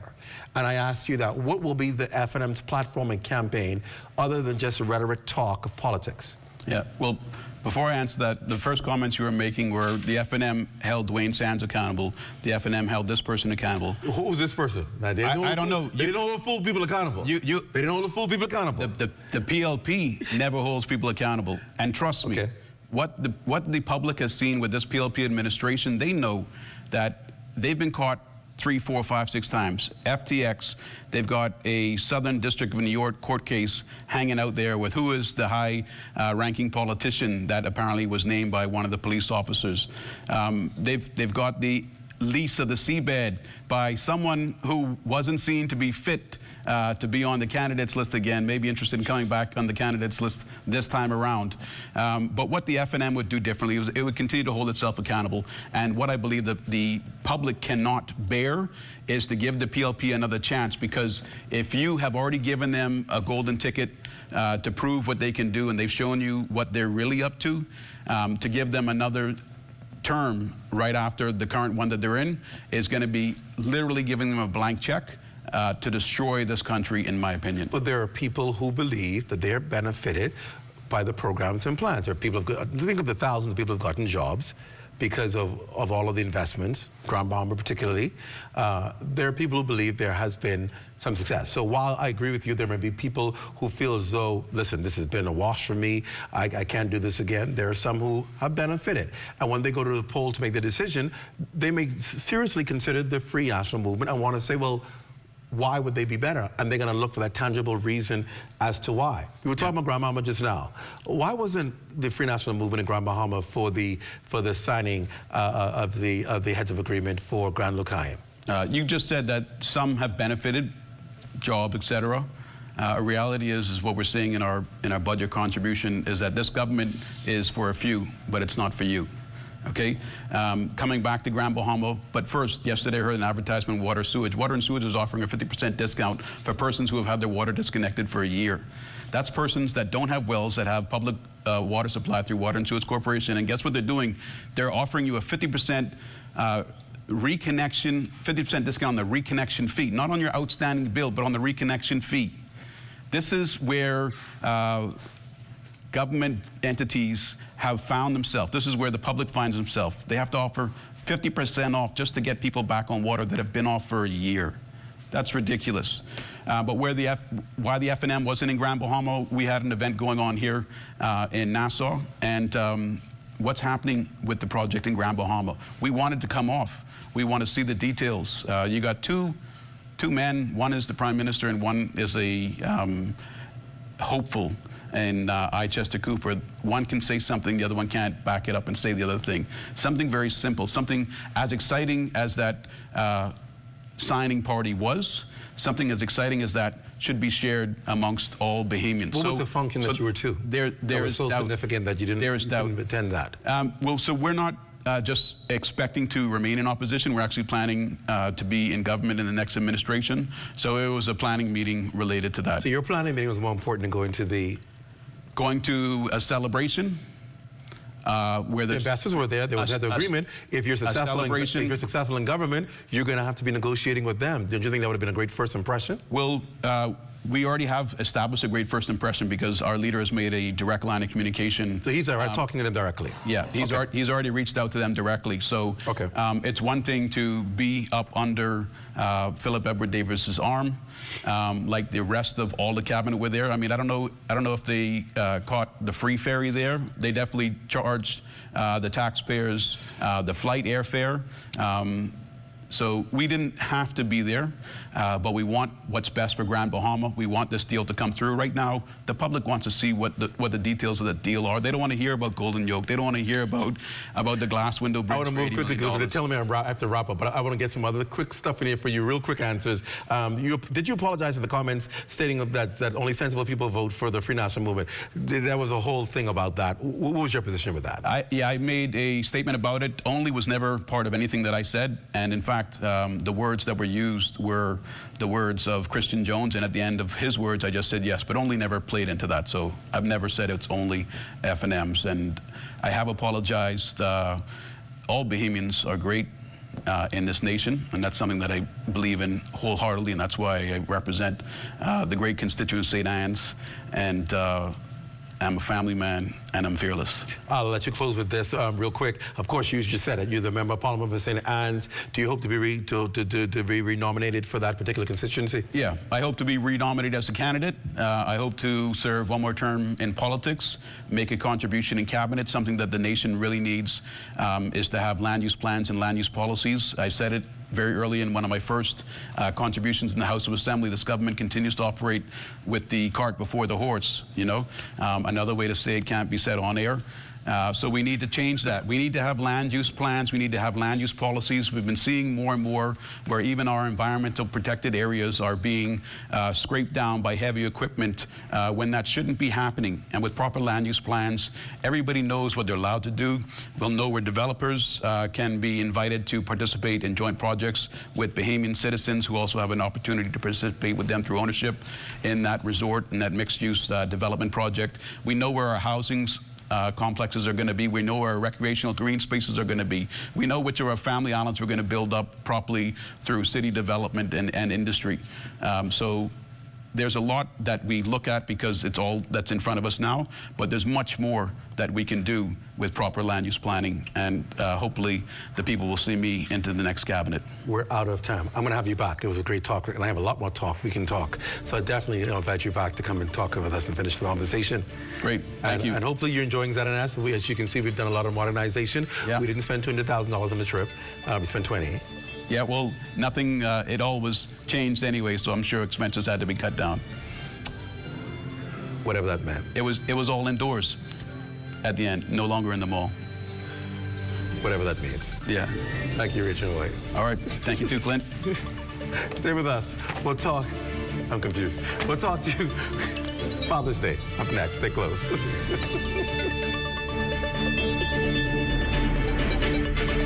After 30 years of banking, I've decided to take a leap of faith. I moved from banking into an untapped industry, which is manufacturing in the Bahamas. And now we are standing on 3 acres of land on which we're going to be putting the Bahamas' first end-to-end plastic recycling company, Eden Recycling and Manufacturing Company Limited. Eden has 2 arms, recycling and manufacturing. This is groundbreaking for us. It's never been done before. It really makes a difference, not only in the Bahamas, but even around the world. This is not just a project that we're doing so that we can make a couple of dollars. We want to make sure that it benefits those who come after us. In future generations, we hope that this is a small vision, that they will take it and they'll expand on it. We can have the formula for what it means to do end-to-end recycling in the Bahamas, in the region, and even if we have to export these ideas and thoughts and concepts even into the U.S. Got termites and need to get rid of them fast? Trust Rent-A-Kill Initial. With over 60 years experience in the Bahamas, the global brand, training, and expertise can't be beat. Only Rent-A-Kill Initial gives you a 3-year warranty and payment plan options on termite fumigation. No one can match the range of treatments we offer, such as fumigation, pre-construction treatments, termite monitoring, and more. No matter where you are in the Bahamas, we will come to you. When it comes to complete termite eradication, there's only one name, Rent-A-Kill Initial.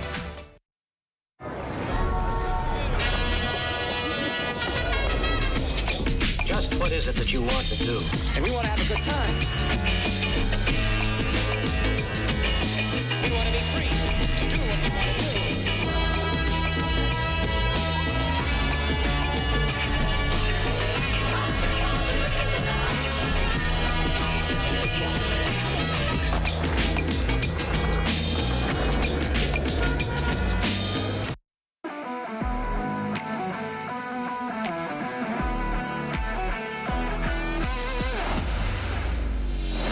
Bahamas Striping Group of Companies, we have been in Exoma now for the past 4 years, carrying out our paving program. A part of our company's philosophy is to do some work to international standards. So when you look at our paving division, we have a state-of-the-art lab to do all of our testing in-house, as well as a state-of-the-art asphalt plant with a trained technician carrying out the work on that site. The overarching goal of our company is to produce the work that we're doing in the entire Bahamas to international standards. We also make a difference by the training of our staff. We have a very intensive training program going on to where we are teaching young men how to learn the art of striping. Being a young man myself, I've made mistakes in the past. I was given a second chance to better my life, and it's only fitting that we pass that along. What's important for us is giving them a second chance for them to get a skill and a career that could take them further in life.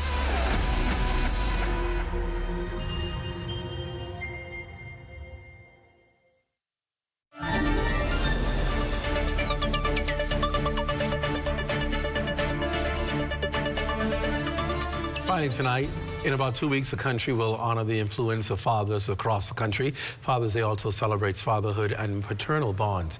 The International Men's Day Bahamas Committee has organized several events focusing on Father's Day and underscore why more Bahamians should be educated on the crucial role of men in society. Committee President Pastor Henry Higgins and Vice President David Williams are here to talk all things men. Gentlemen, welcome to the Rundown. It's good to have both of you with us. Thank you very much. Thank you for having us. Let's start first of all, obviously, do we give enough focus on fathers and men who are playing critical roles today?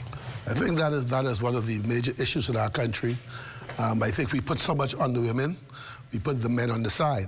And so the whole concept of the International Men's Day Bahamas Committee is to bring about the issues that face men in our nation daily.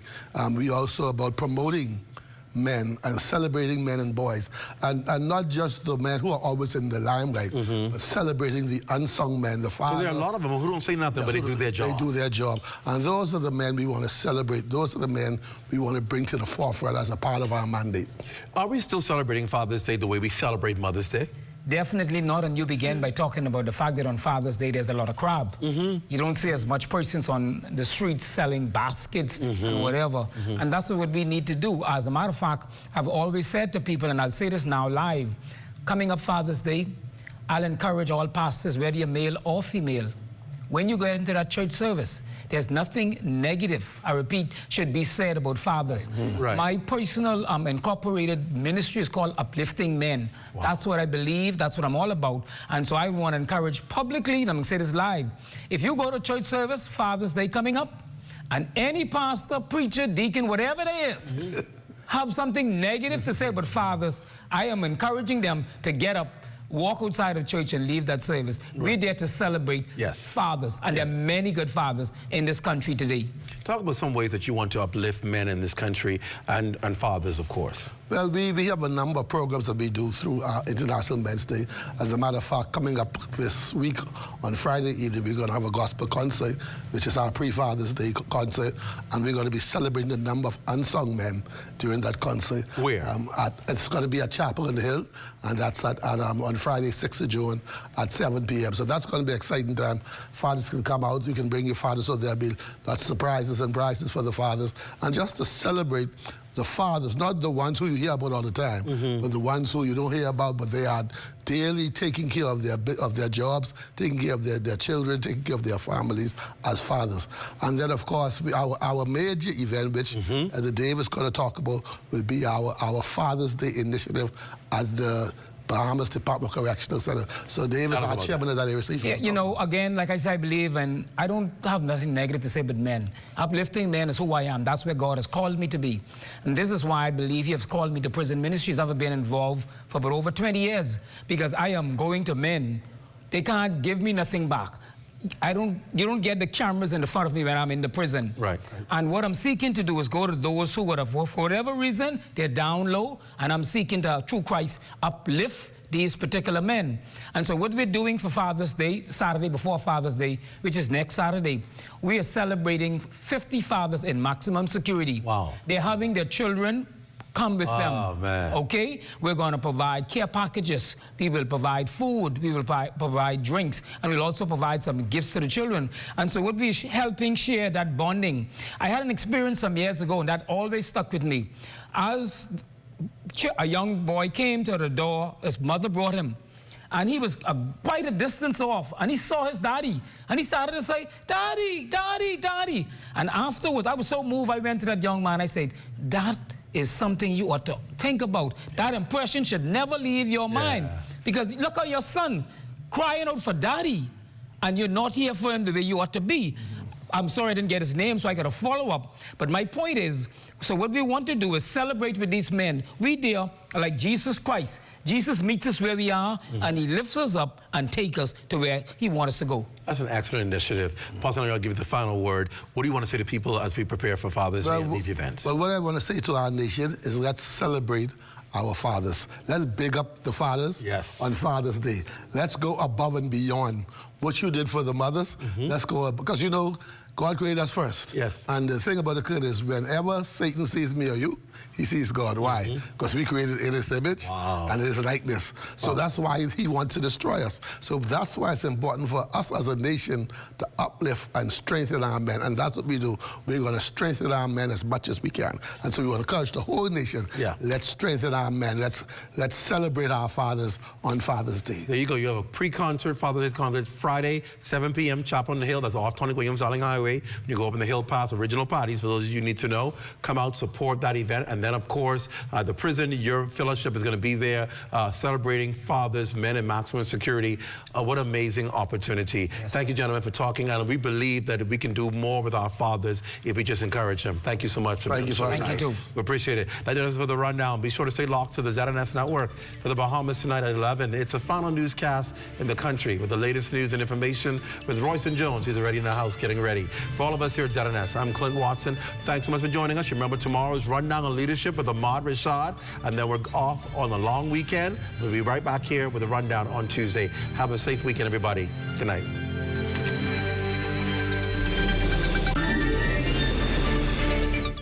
At Fort Montague, I'm Opal Roach. This is ZNS.